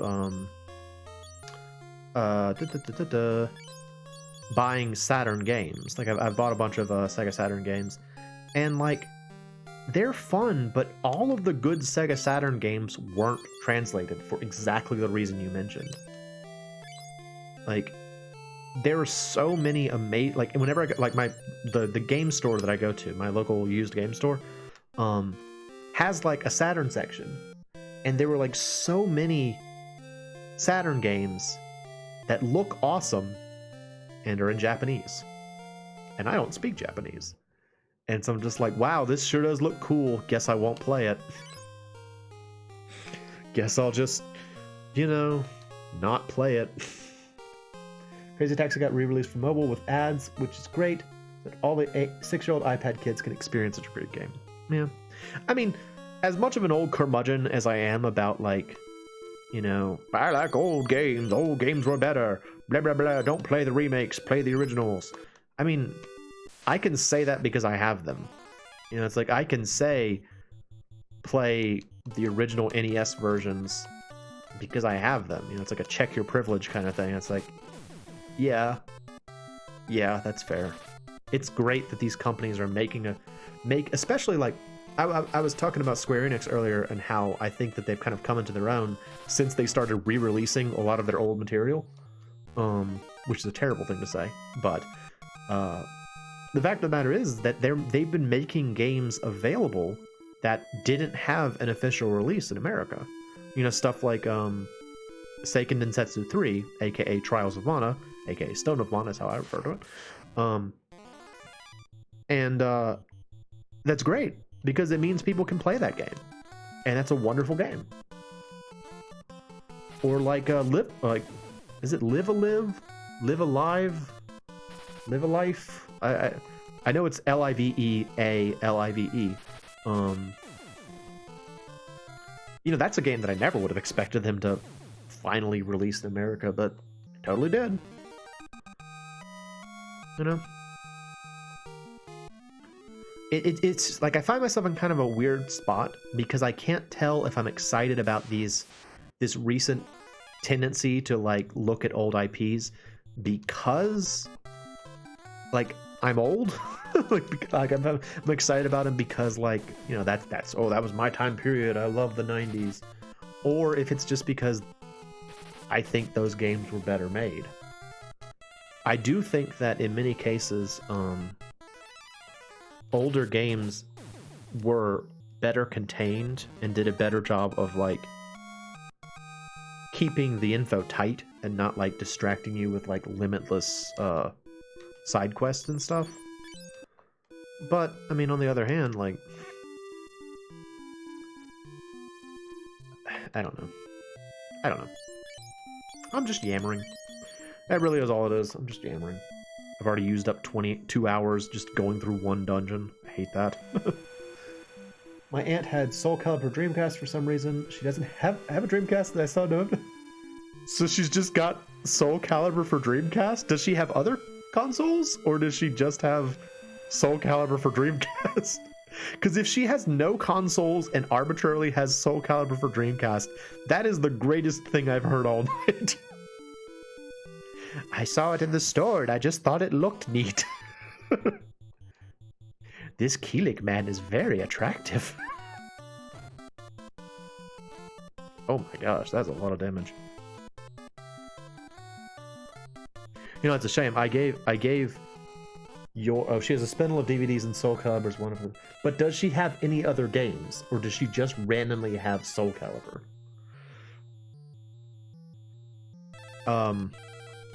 I gave your aunt like a grandma voice. Your aunt may be my age. I probably shouldn't use that voice. Your aunt may very well be my age. So, yeah. Oh, Vamp Girl. Yay! Thank you for that story, Pokey. That's the funniest thing I've heard tonight. She just randomly has Soul Calibur. I love that. I love that information. And Soul Calibur for the Dreamcast of all things. It's not like she could have thought it was like a DVD.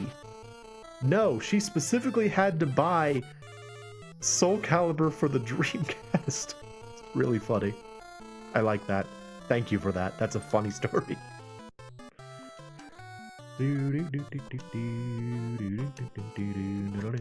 Alright, let's see if we can peep on Layla and fix her confusion.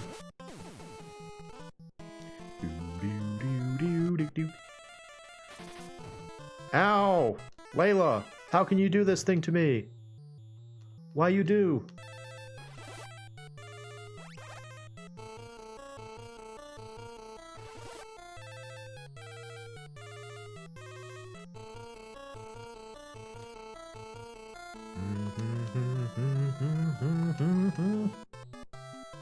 Peep at Layla some more and to eliminate her confusion.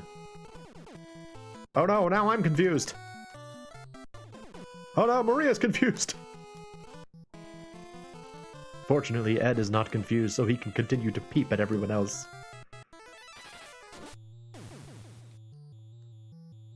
It was the blue disc? Yeah, okay, I guess I could understand that.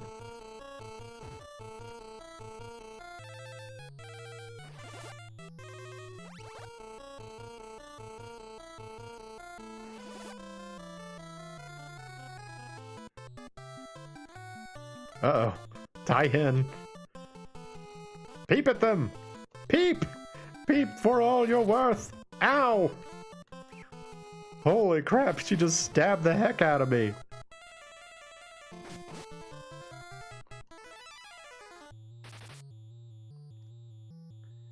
Fortunately, I'm in the back row, so I can't stab myself. Lucky ducky.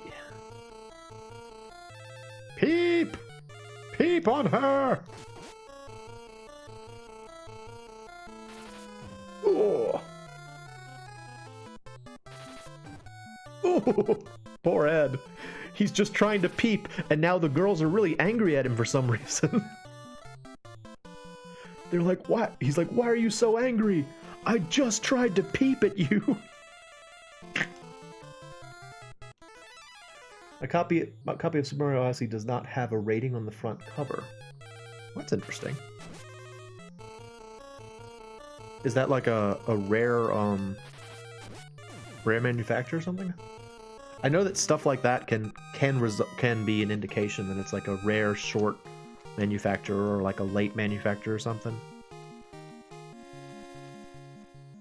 There was actually a game that I found at that local game store that I saw it out on like they've got like a front area and then they've got like a back, like a glassed in area where they put like the rare stuff. And I found a copy of a game in the front area that I suspected was one of those kind of like this is like a short run production kind of thing. And so I brought it to the people at the counter and I'm like, hey, y'all should probably like put this in the back. I think it's like rare. And they're like, oh, okay. The Traveler's Guide, which has the cardboard sleeve. Sleeve has the rating, but the actual game case doesn't. Oh, okay. That's fair.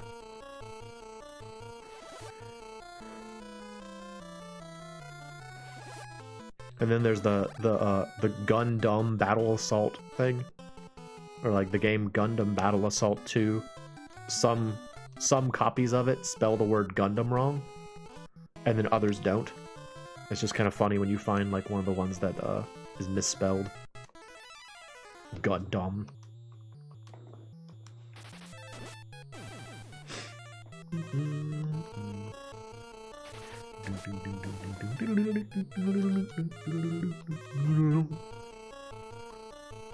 I can't believe we spent this entire stream in that one area.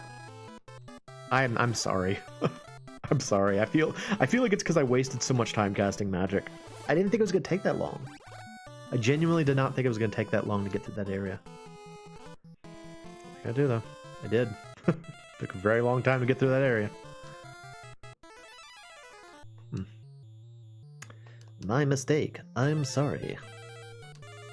Apologize. Modern Warfare 2 players will need a phone number to play? What? What do you mean? You have to, like, register it with your phone or something? Is that to avoid, like, bots or something? Like, what? Please explain. I have no idea what you're talking about, but it sounds funny. Need a phone number to play it. Yeah, well. I guess it's not that much stranger than Star Tropics requiring you to have a piece of paper that you can dip in water to play it. But, man, DRM is weird. Hello. Do you know where Min is? I'm looking for a man named Min. He was here a long time ago, I think. Alright. It's definitely to avoid hackers. Very unlikely the hacker's gonna have access to multiple phone numbers. They'll figure out how to get around it.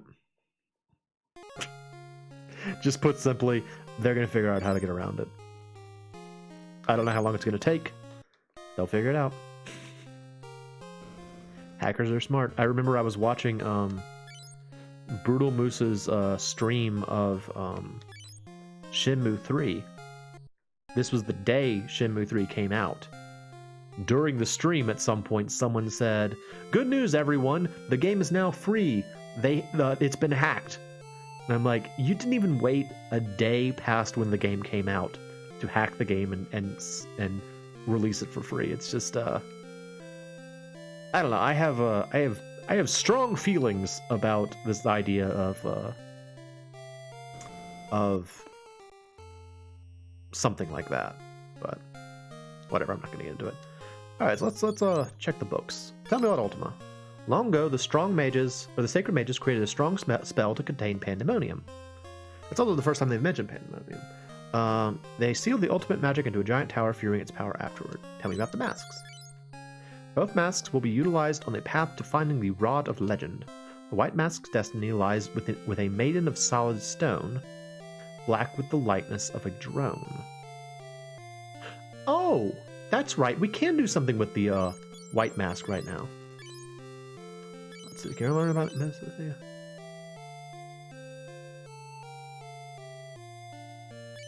Okay. So you can't wait for the point where to play a game you need something like a press stool sample or something. Yeah. When that happens, I'll be like, I'll stick with my cartridges, thanks. I'll stick with my, what, century-old cartridges or whatever they would be by that point. So y'all remember this place? I came here before when I came to the city before. There's this statue of a woman down here. So we just read, the white mask's destiny lies with a maiden of stone. So check it out.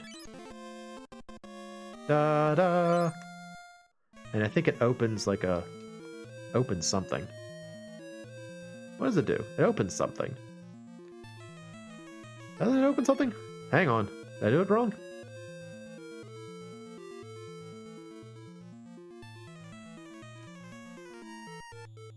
No? Alright, I must have done something wrong. Anyway, yeah, that's where you do the white mask. Just put it there. Put it on the lady. Well, I guess we could at least go over to where the next stream will take place. I may not be able to get very far into it, but we could at least go there. Namely, we have to go to that little tiny island that I think I showed off some time ago that's in like the middle of the ocean. Because that is where the black mask is, and that is what we need next.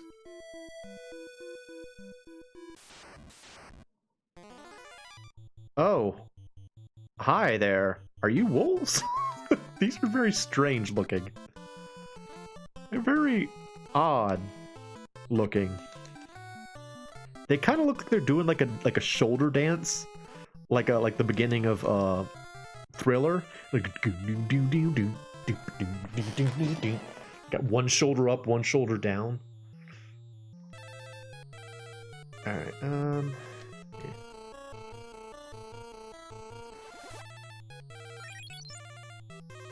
White aura.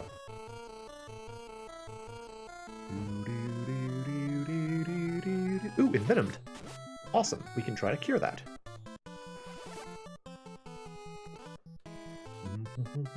So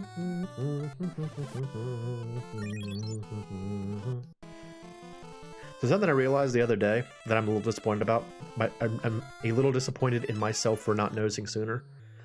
I really should not have given Maria all of the buff spells, because my intent was to make her into kind of like a frontline fighter character.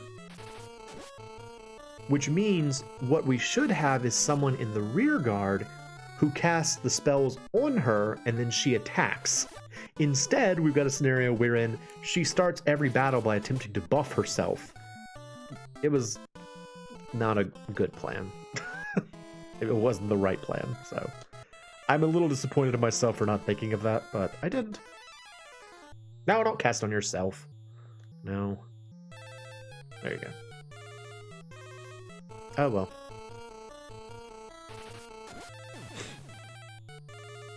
I think the next time I play through this game, I'll probably try and have someone specialize at Curse. Because knowing what Curse does now, it's a really useful spell.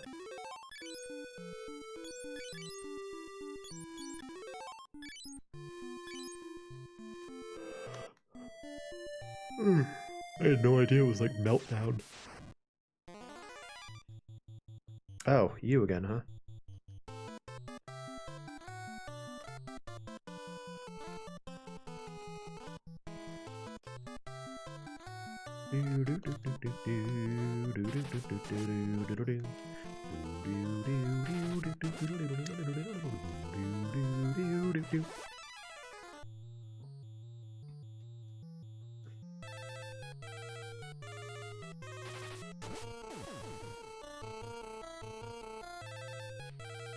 So there's a very fun picture from this game that Yoshitaka Amano drew.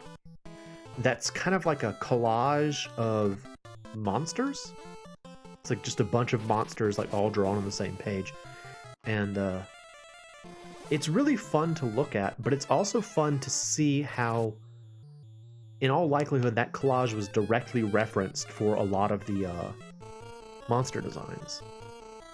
Because, like, if you've ever seen Yoshitaka Amano's art, sometimes, bye Mantis, see you later, bro.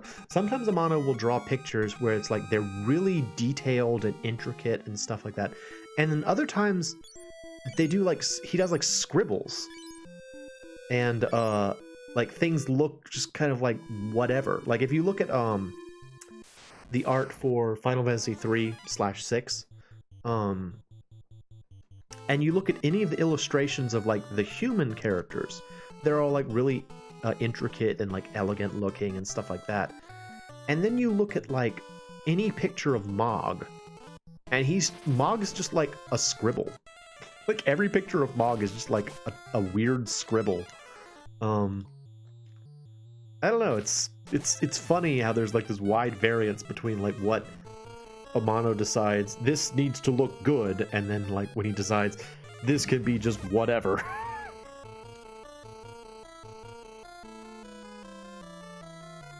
In some situations, the whatever illustrations are the ones that last.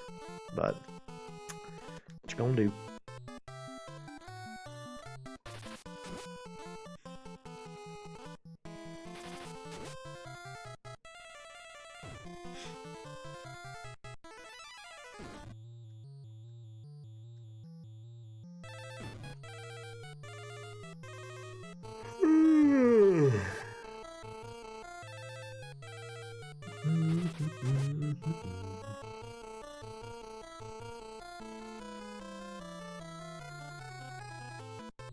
Beep. Do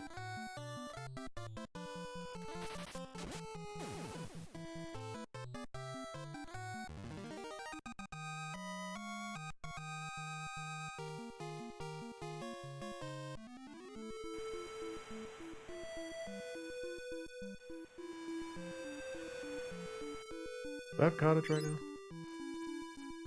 Yes, I do. Okay. Mm-hmm.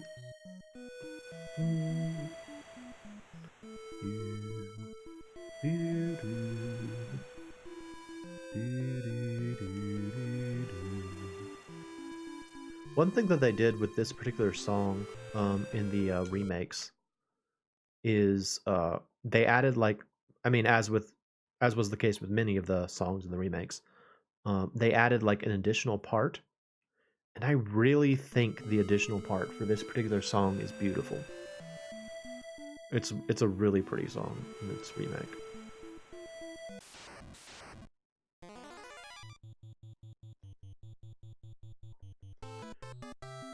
Zap zap, you're dead.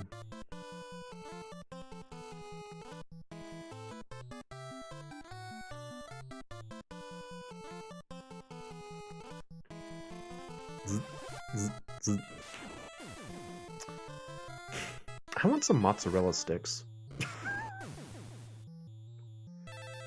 That has no bearing on anything, but I was thinking about, it's like, I want something tasty. I want mozzarella sticks. But I don't want to go get them. I want mozzarella sticks to be brought to me. I want delivery brought mozzarella sticks. Okay. Yeah, we're okay to go in there. Alright. So this is where the black mask is. Somewhere deep inside here. Oh, hello, jellies and mallows.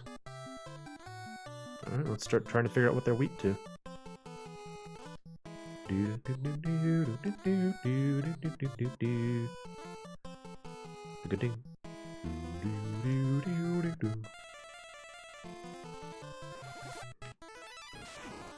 That's it. Mallows are weak to bolt. Not that.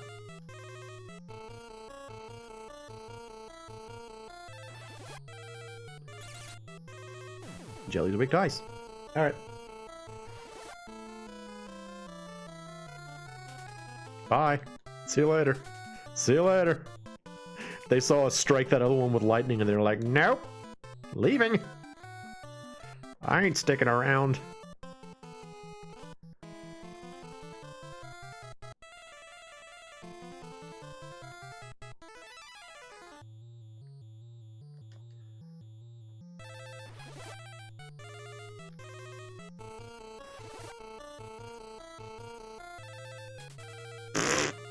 Left anyway. Alright, see you later.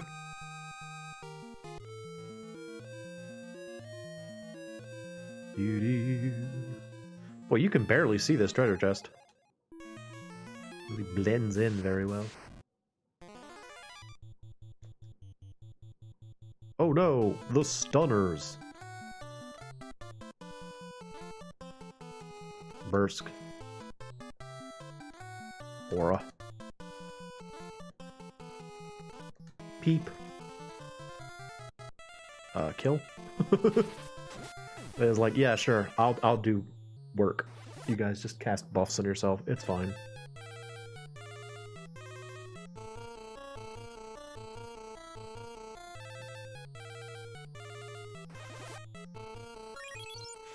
Well, those were-rats are kind of adorable.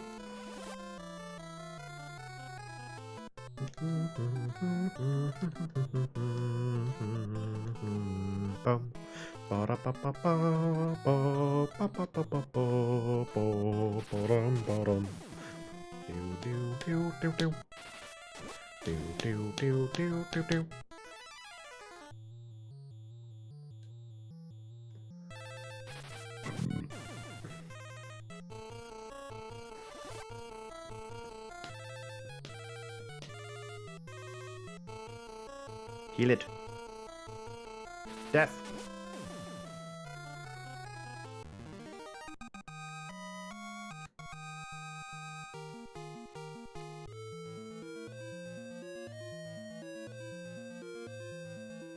How much treasure is there? I want that.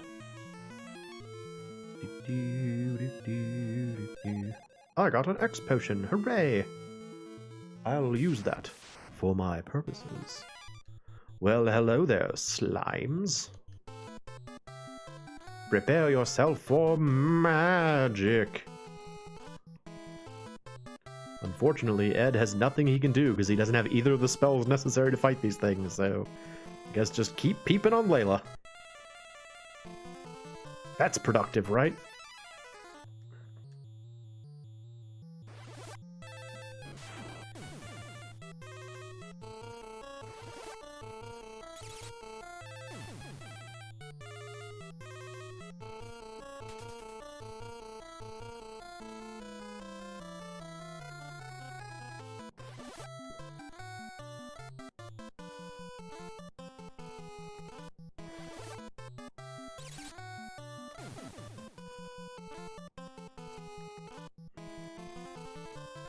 Alright. More of that, please.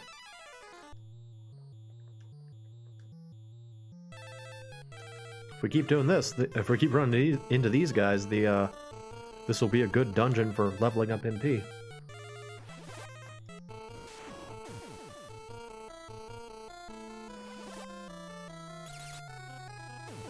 Except that unfortunately Ed won't have anything to do. Except people and the ladies, I guess. Keep doing that, I suppose.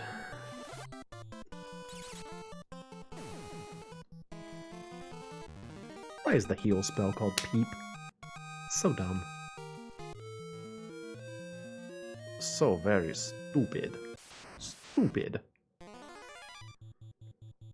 Oh no. Stunners and were-rats. They're here. Look at their dumb faces.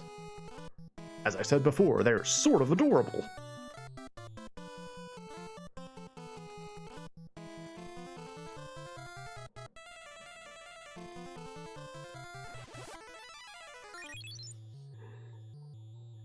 She's only getting the white aura. She's only getting one of the bonuses. I actually didn't remember that that was the case, that like when you cast a spell like Barrier or Aura, that it only has a chance of doing each of the buffs. I thought that if it succeeded, it pretty much got all the buffs, but it doesn't seem like that's the case.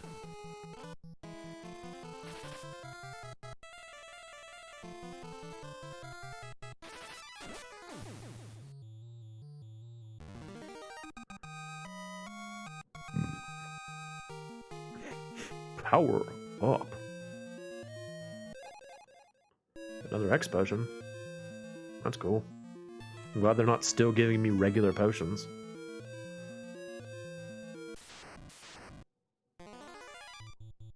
Oh, come on, guys. Really? Bye. That is a more reasonable tactic to take. You run away.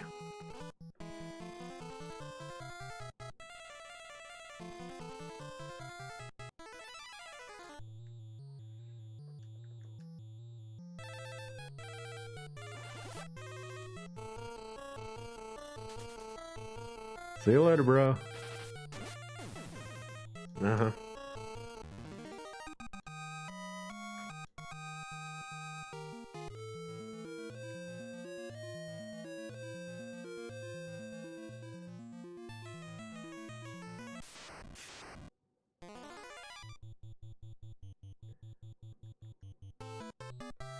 Death to you! I should probably preserve my MP a little bit since there are flans down here. I'm gonna be a bit more careful than I have been.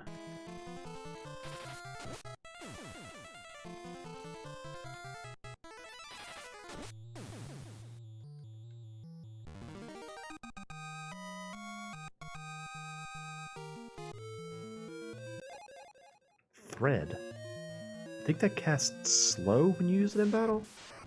Something like that.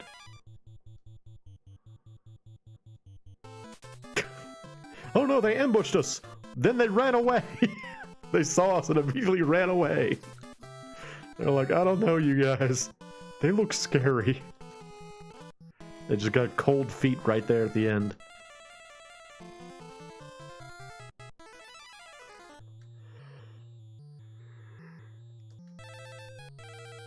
Ooh.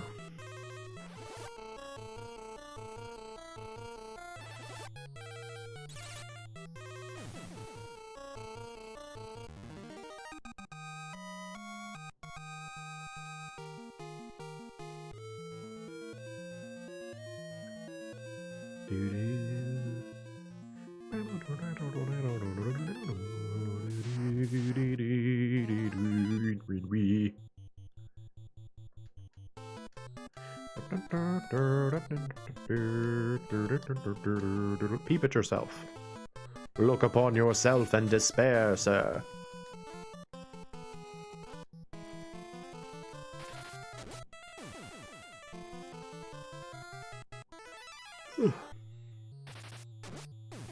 Shaw shaw. Shaw shaw.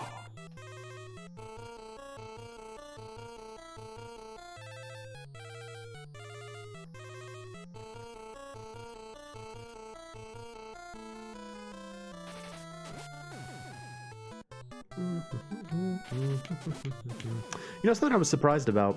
I mentioned earlier in the stream that I got a strategy guide for this game. I was surprised and kind of disappointed that it didn't list the status ailments that were cured as you got as your like heal spell leveled up.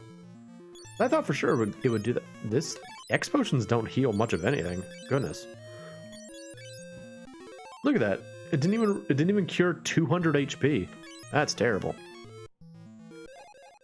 Great. Yeah, neither the strategy guide that I checked nor the FAQ I checked online explained at all how, like, as it leveled up, it cured different status ailments. Big disappointment, that. Because I would love to know what the pattern of things you cure is. But alas, it did not say. Bit of a surprise, that.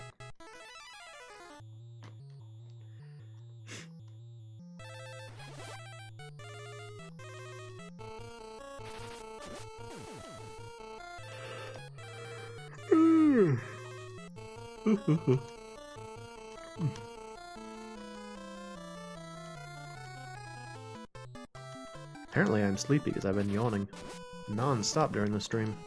Well, not non-stop, but I've been yawning a great deal. Imagine if you actually yawn non-stop during a stream, you're just like... Just like for like an hour.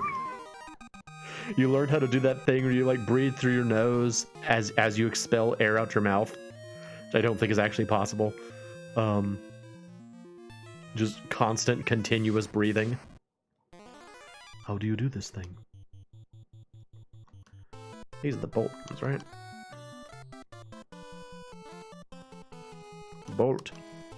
Bolt for you! Death for you!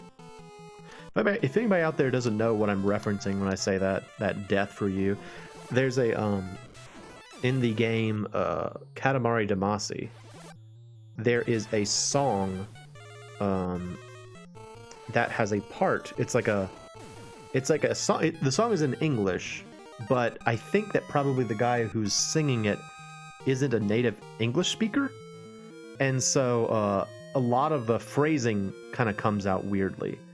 And at one point he says "yes to you," and he says it like "yes to you," and it always kind of like stood out in my head as being particularly like strange and awkward sounding, and so somehow in my head that morphed into "death for you," and so that's what I'm, whenever I say "death to you," I'm referencing. In case you were curious about the random things I say when I'm streaming, that's one of them. That's one of them.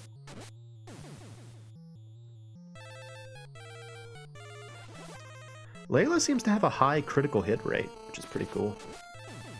I don't know if that's actually like a thing, but it seems like I see her getting a lot of critical hits. Which I could see being the case. She's like a pirate. Pirates are known for critical hits, I guess.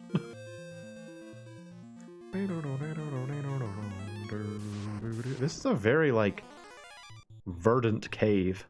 I was not expecting so much greenery underground here.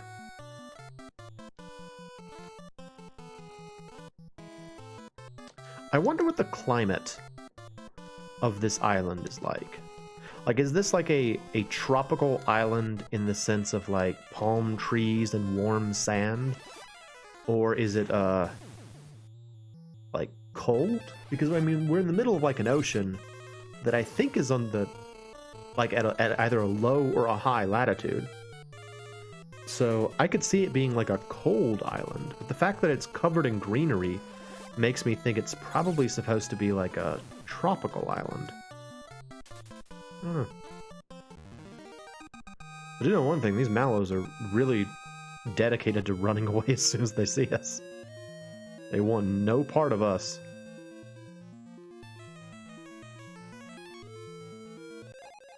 I got some Valium. Great. Don't need that. I'll just throw it. Like, I think that I like the fact that this game does provide you with, like, items that you can use as spells in battle.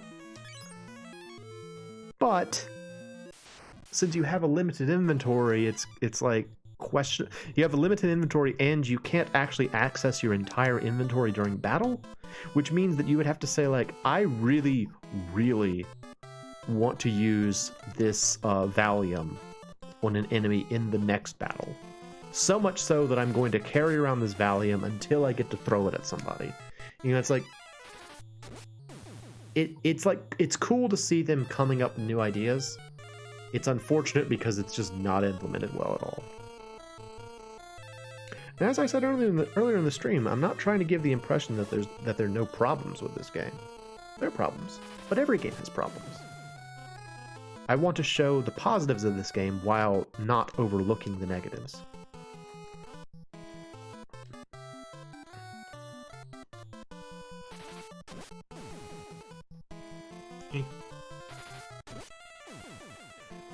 How much longer am I going to play? I don't know. What I may do for this place, because this is one of those dungeons where there's like a treasure route and a plot progression route, I might do one of the two routes on this stream and then save the other one for like my next stream. Just because I still feel bad that we spent most of the stream in like a dungeon that I could have gotten through much faster if I was just casting spells like I should. Instead, I was grinding for a spell EXP.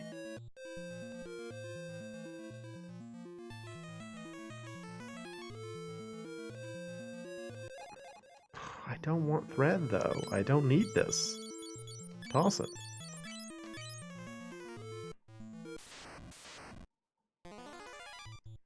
Well, hello, slime creatures. Well, goodbye, slime creatures. See you later. They're very skittish. Who knew that flans were so skittish? They run away at the drop of a hat. You roll up and they're just sort of like, no. Gooshy, gooshy, gooshy, no. Who wants a gooshy hug? Gooshy, gooshy, gooshy hug. In their defense, every time they've stuck around, we've utterly murdered them, so I get it.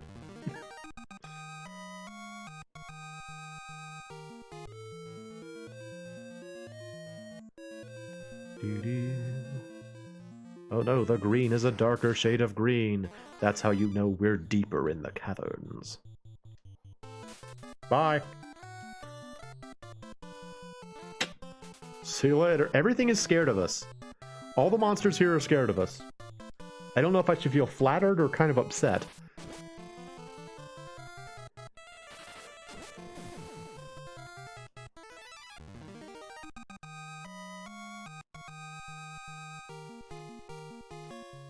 I don't want that.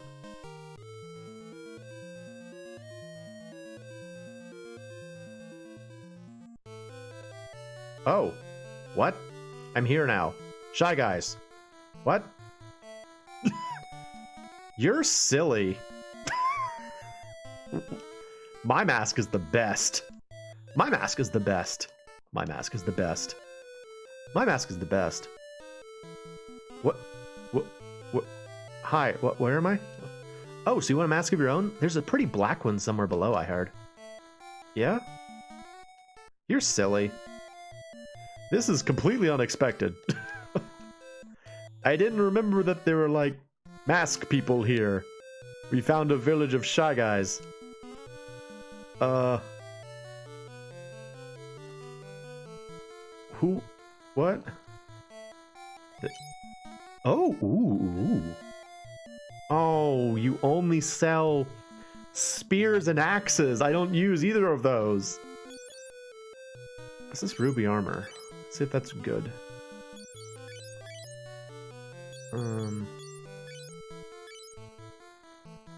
Maybe it grants something else though. Let's see. All right, evasions, or let's see, evasion and magic. So evasion is 4. Magic defense is 61. Okay.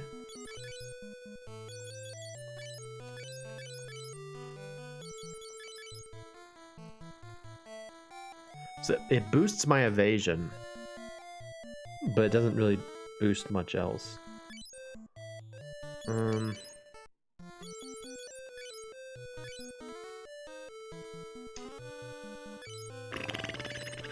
I don't know if it's really worth it. That's a huge drop for him. That's not worth it.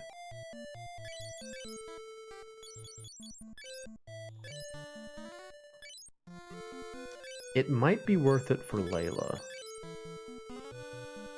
Her evasion's awesome, actually. Both the girls' evasion is awesome.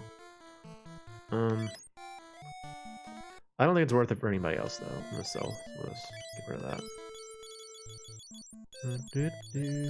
Okay, cool. Well, this was strange. Wasn't expecting to find a village of masked people. But I'm glad I did. I'm glad I did. See you later, masked people. Glad to have stopped by. Really freaking weird.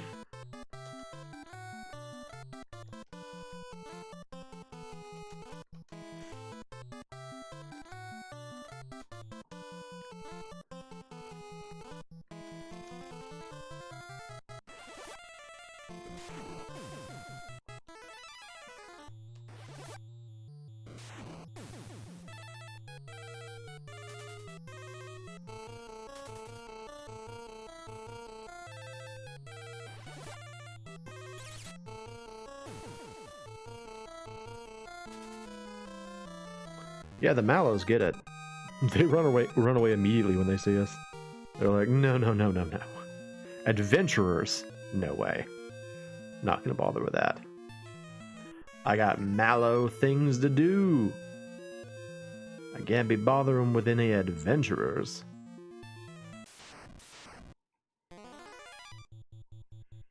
Hello, Gatoads. Good to see you, Gatoads.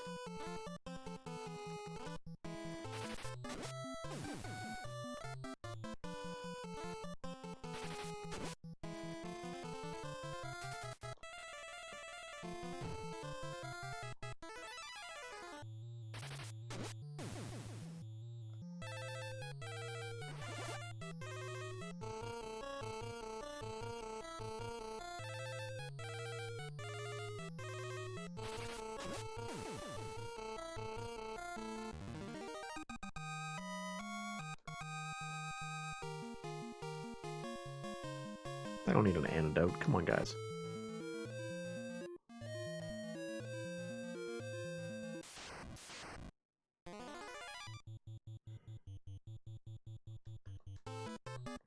Yeah, you know, it's funny. Like, now I'm just starting to wonder if maybe I am really, like, overpowered at this point. Because these are really easy enemies. You know, these are not dangerous monsters that I'm fighting right now. Huh.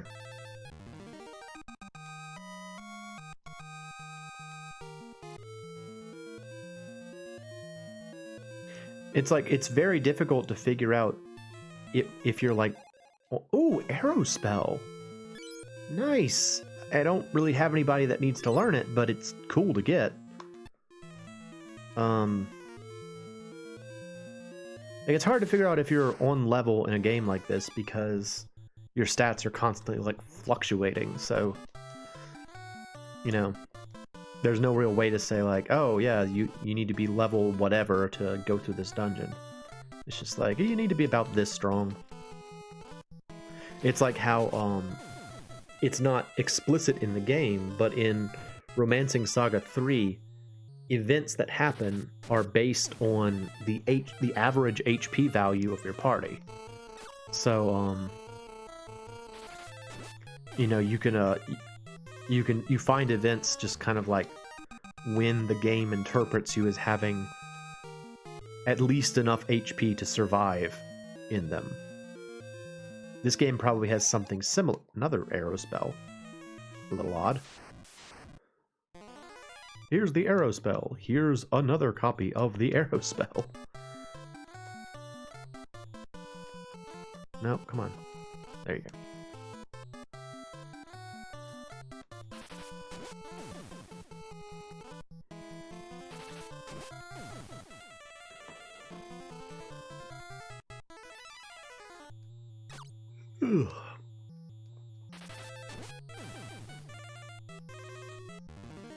Yay!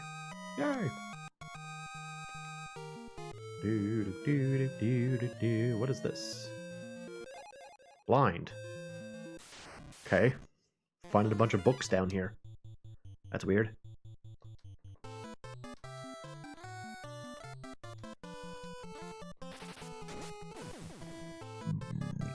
Excuse me.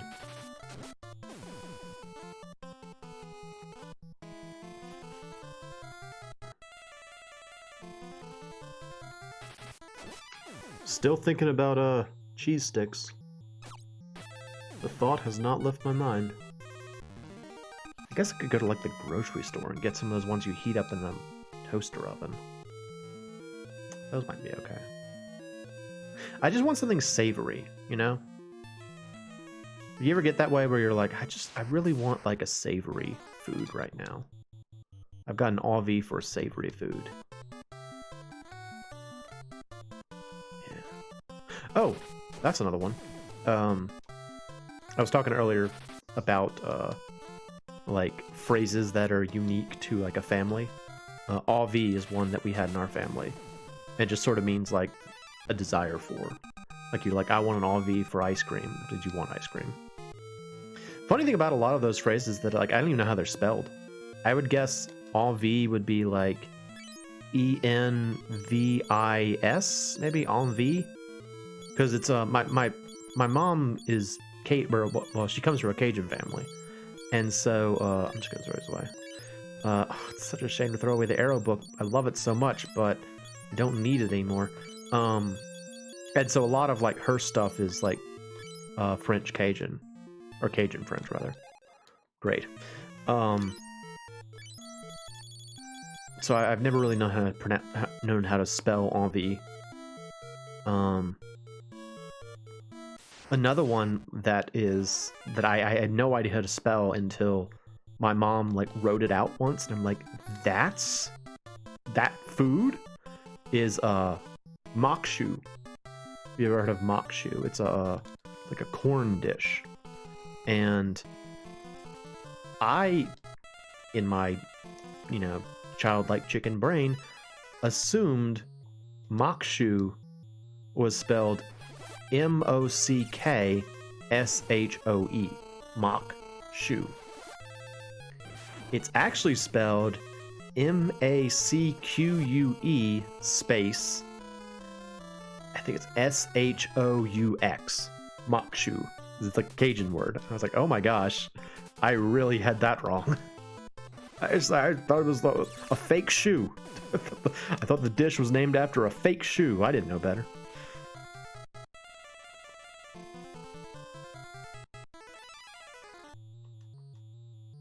I always think that sort of thing is funny when like there's a word that you've only ever really heard, and so you don't necessarily know how to spell it.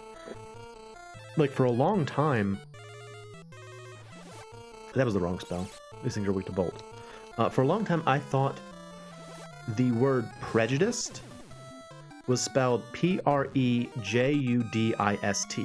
like one who is prejudiced. They are a Judist beforehand, a prejudiced. That's how I thought it was spelled. And then I saw it written out, and I'm like, oh, okay. I was like really surprised at what it looked like when you actually read it out. Another one that got me for a long time was self-deprecating. I used to say self-depreciating, because self-depreciating matches the action. You know, you are basically depreciating yourself. You're basically stating things about yourself which make you sound less impressive or valuable. And so it made sense to me. And then my sister laughed at me one day and she's like, it's self-deprecating, you idiot. It's not self-depreciating. I was like, I thought it was. I thought it was self-depreciating. Whatever, I'm a stupid chicken. I don't know what I'm talking about. I don't know things. I'm just fighting more deadheads or whatever they're called. Dual heads. Dual deads. Dual zombs.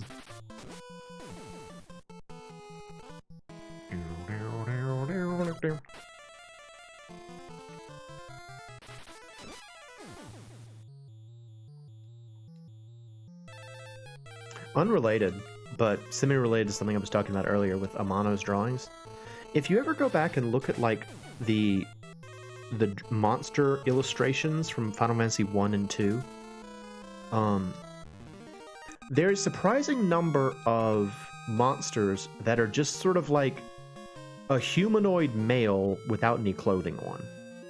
You know? Like there's a fair number of monsters in FF1 that are just like jacked naked dude. I was really surprised by that. Like I've got the what do you call it? It's called The Sky. It's like a Final Fantasy anthology of art from like over the series, and it's really cool. I like it a lot.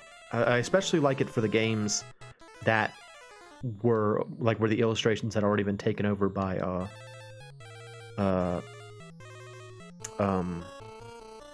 Nomura.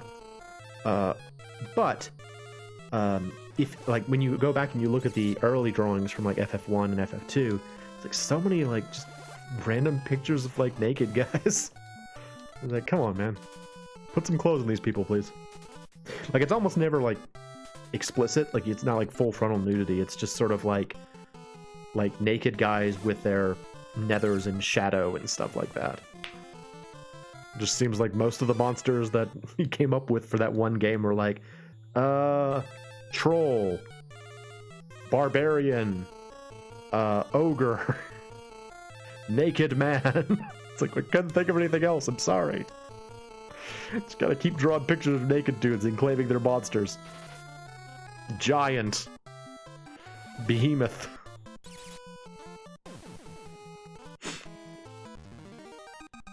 Do do do do do. Hooray! Do do do. Maybe this dungeon only has one path, actually. Maybe. Oh no, this goes back up. That must be it. Okay. Around and around and around.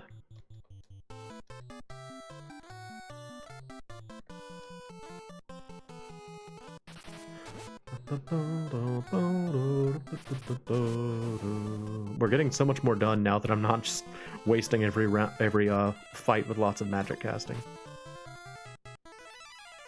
Again, this goes somewhat against that mantra I offered at the beginning of the series where I was like, make sure every battle counts.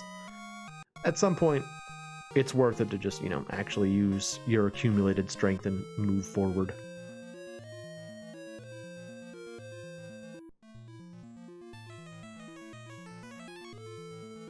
Treasure!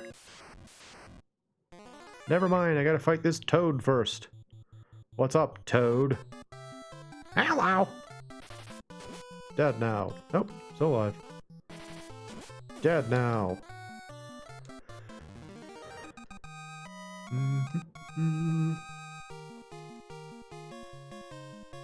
I don't want that. Phoenix Down. That's useful. Phoenix Down as guarded by a bunch of undead dudes. Hey guys. Y'all all wanted the Phoenix Down, did you? They're like, we really want it. Throw it at one of us, okay?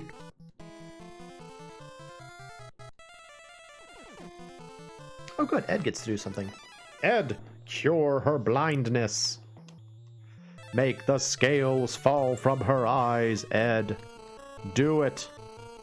That's a biblical reference.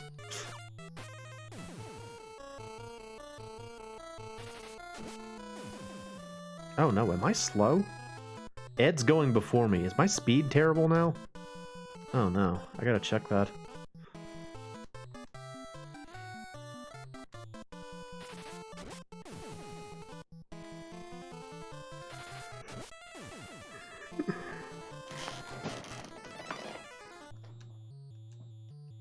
Ed, you can do it. Can see.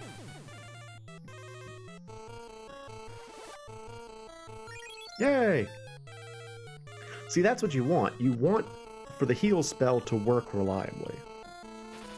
That's a lot more useful. So you just gotta use it. Gotta train that up. There you go. Heal level up. What was I gonna check? I was gonna check something. Can't remember. Completely forgot. Oh. Continue walking through this mysteriously grassy cave. So much grass in this cave. It is a great mystery.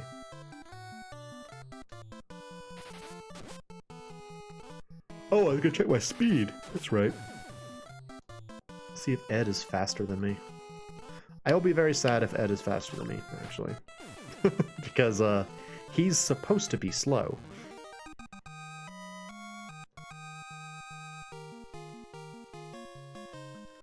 Those two are very fast. Alright. Agility 31. Agility 53. Agility 5. Okay, no, I'm not slower than Ed. Good. Agility 42. But the girls are crazy fast. They're like shoo, shoo, shoo, shoo, shoo, flying all over the place. It's awesome. Oh. 2 ways to go, huh? Hello, Geigen Toad. Grandpa Toad. Hello!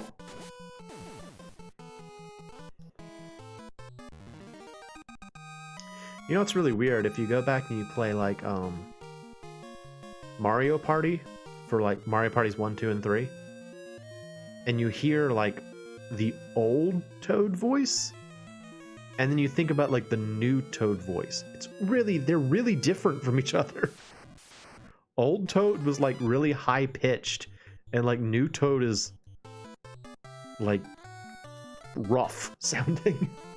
It's a very brutal sounding voice. That underground rhinoceros just ran away from us. We're awesome.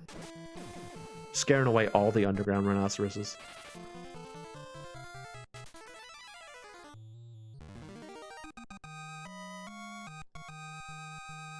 Rhinoceroses. Oh. I acquired Death God. I think that's a usable item. Here, Layla. I'm gonna have you throw the Death God in the next fight, just for fun. Death God, the item.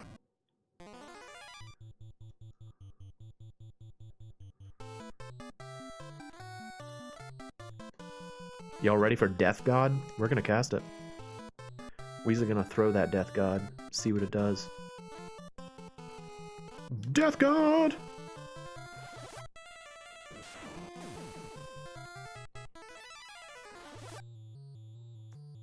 Fear? Okay, I thought it was gonna cast Death, but no. Cast Fear, and missed every one of them. What a useful item. Again, it's because it's a status ailment item. It would work well otherwise.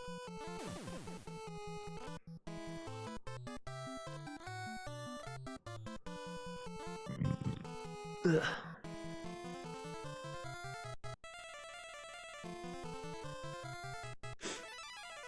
What happens if you cast Holy, Ed? Do that. See if that'll get that guy. That.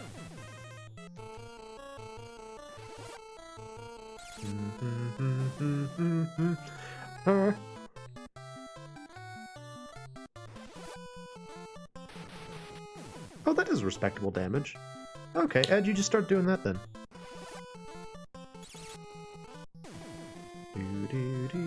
I think Holy in this game is sort of like Ultima in other games. Ironic. In that it does non-elemental damage. Which is weird. It's very strange, but I think that's the case. Money! That's cool. Take that. I'm honestly pretty set on money for the time being because I spent so much time trying to get, what do you call it? Aspil.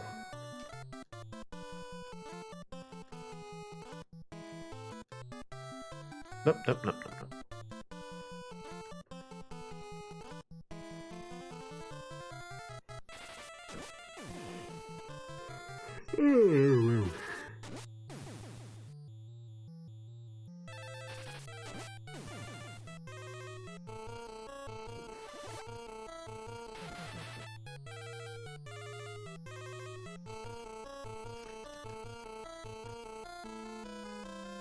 I can always tell when I'm starting to run out of juice in a stream as I stop talking as much. I start like becoming basically I start playing games the way I play them normally, i.e. not talking. And I just kind of like start zoning out after a while. Sorry about that. Not trying to. Just getting sleepy, getting tired, wearing down slowly. I need to get those cheese sticks. That's what that is. Mm-hmm. Who out there gets like, do y'all get like, late night snacks and stuff? Like I remember when Taco Bell introduced that like third meal or fourth meal thing, where like the idea is that you would eat, you know, Taco Bell in the middle of the night. And like when I was younger, I was like, that's dumb. Nobody's gonna eat Taco Bell in the middle of the night. But nowadays it's like, yeah, I do kind of get like hungry right around like 11 p.m. or so. I'm just sort of like, I kind of want something to eat, actually. Oh, well, this looks important. Hello. I'm gonna bring Ed forward here. Hi, it's Bighorn, Guardian of the Mask. Oh no, Bighorn. Wait, haven't I fought these guys before? I'm pretty sure I've fought these monsters before.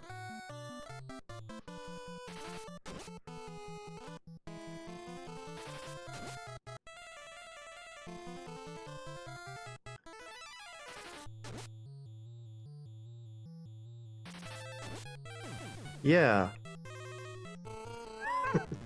That was a boss monster. Definitely too strong for this area, apparently. Yay, I got the black mask, but I'm not done here yet. Let's go find treasures. Oh no, a non-bighorn rhinoceros. Now we fight Rhino. Death. Sha-sha. Sha-sha. 256.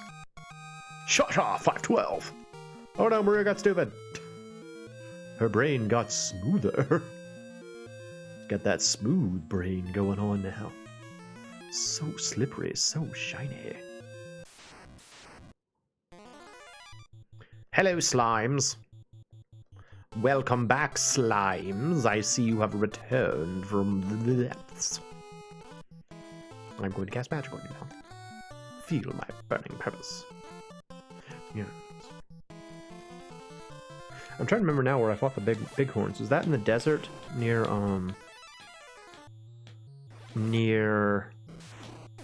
Paramecium? Or was that outside of that might have been outside of Mysidia. So maybe you were supposed to stop here on the way to Dist? Maybe? Like, I'm trying to figure out at what point in the game, like, since this area has been relatively easy for me, I'm wondering when it would have been hard. You know, it's like, when, if I had come here at that point, would this have been a challenge? Because this hasn't been a challenge. It's been very easy. And I'm not trying to brag or anything, but this part of the game has been really easy. And so I'm wondering when I should have been here. And I guess you technically could have come here when you went to Dist. And in all likelihood, you would have been curious about it since you passed right by it. Like, I didn't stop because I knew it wasn't where I was supposed to be going. But I wonder when you are supposed to come here. Because, I mean, the game doesn't tell you about Mysidia until this point in the game. Which would imply that the game doesn't want you to go to Mysidia until this point in the game. Or rather, the game doesn't expect you to go to Mysidia until this point in the game. But that monster, the Bighorn, is a monster in the Mysidia area. It's weird. It's just weird. It's strange to me that that was the boss. Oh good, I got smarter. Right.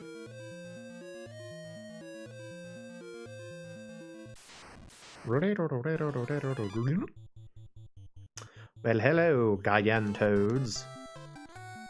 Good to see you again. Slash slash.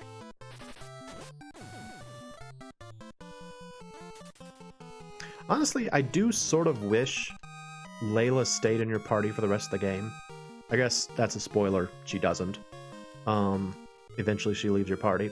But she's cool. I would have liked it if you got to keep Layla. I like her more than the person you do get, so.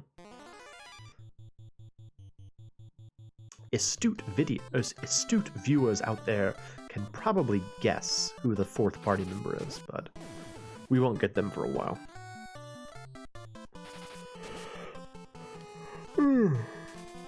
Bye. See you, bro. See you. Again, when the game has monsters run away from you, that's a pretty clear sign that you're stronger than you need to be for this area.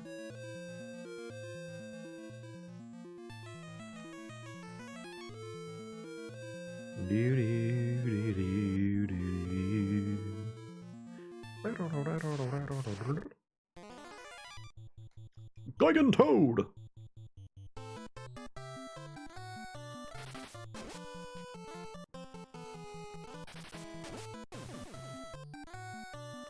You guys remember how hard that, like, the Dragon Spring Cave was? Like, when I was fighting all those Gygases? Things really haven't been as hard as that for a while. Like, that was, like, the hardest thing I've had to deal with in the game so far. Just that one area with those Gygas... Yeah, the Gygases. That's kind of weird. Right? Like, it's weird that they had, like, a section that's, like... You know, second quarter of the game that's like really tough like that. Odd. Very odd.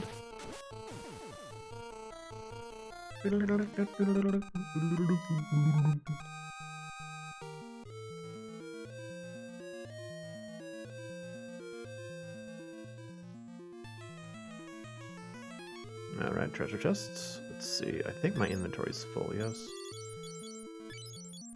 That. I'm not going to use these. I think these are both in-battle items. Okay. Alright, what are you? Valium, useless. Earth Drum.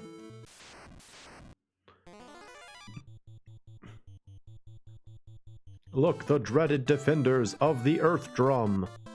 They're here.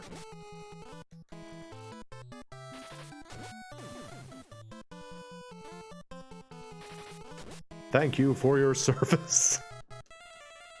Like, we've been guarding that thing for centuries. Brr. And I'm probably just gonna throw it away. Alright, get us out of here, Ed. Alright. So that's that. So... I didn't actually expect to finish the entire dungeon in one go, but I am kind of glad I did. Yeah, it's good to get it out of the way. So the next place we will be going is that cave. We stopped by there once before. It's like a little cave in the middle of like a circular mountain range.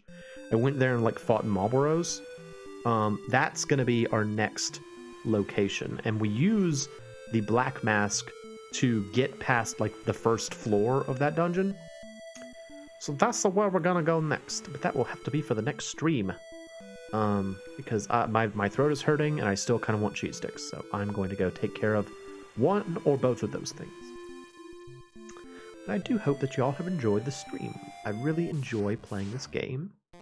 And hopefully I'm sharing it with people and they will enjoy it with fresh eyes. Okay, that's really funny. So we're on the ocean. 2 pirates show up. They pull up alongside of our ship and they're like, "Arr, give us your money or your life." Arr. And then they see us like brandish our weapons and like, I guess, flex our muscles. And they're like, "Arr, this is the wrong ship." They just immediately leave again. It's really funny. Oh no. Never mind. We'll be on our way now. Arr. It was just a prank, bro. I didn't mean it. Arr. It's really silly. Alright, I'm going to go over to Mysidia, and that will be the end of the stream. But yeah, like I was hoping, I hope that some people seeing this, you know, maybe get to see it with like fresh eyes, and they're like, oh, this game isn't terrible. It's actually pretty fun if you play it the right way. I don't know. I mean, that's my goal for most of the weird games I play, but you know, there's so many games that are fun that don't get attention, and there are games that are fun that just get a bad reputation because enough high-profile people said it's bad that people just take their word for it. And I know, because I do that sometimes in games. You know, it's like I've found that out about Castlevania 64 as I've been playing it for my YouTube channel, youtube.com/c/MoeChicken. I found out that like Castlevania 64 isn't nearly as bad as I was led to believe it was. I actually really enjoyed playing it. So a lot of the time, you just kind of need to try it out yourself. You know, make your own judgment about whether or not it's difficult. Ooh, that's a prime opportunity to use Peep. Or heal, so that's envenomed, right. So these are venomous werewolves? That's a strange thing.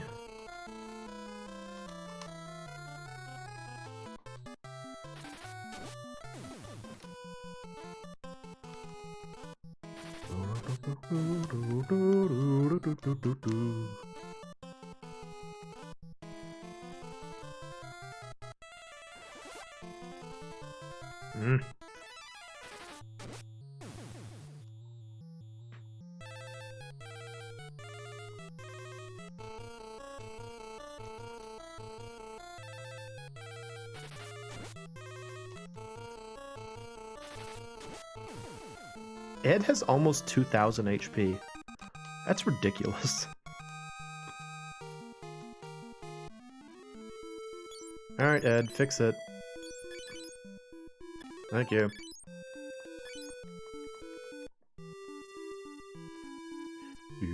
Have I saved? I haven't saved. I'm gonna save. Yeah. I don't know that I've saved all evening. That is a terrible thing to do. You need to save.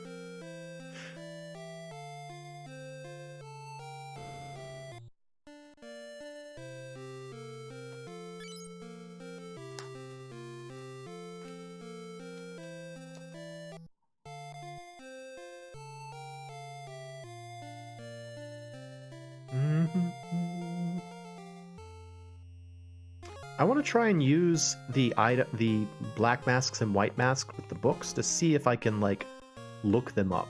That might be kind of cool. Let's see. All right, item, white mask. Okay, no, never mind. All right, well, I think I'll go ahead and end it here. I'm gonna after the stream's over, I will go ahead and walk over to the cave in question, just so we will be ready for the next stream. But I will go ahead and end things here. So, as always, I hope that y'all enjoyed it. I hope y'all are enjoying seeing this game. I know it doesn't get a whole lot of attention, but I think it's great. So, that you've heard me say that ad nauseum now, so you know that. Anyway, I'm the MoeChicken. This has been Final Fantasy II, and thank you for stopping by.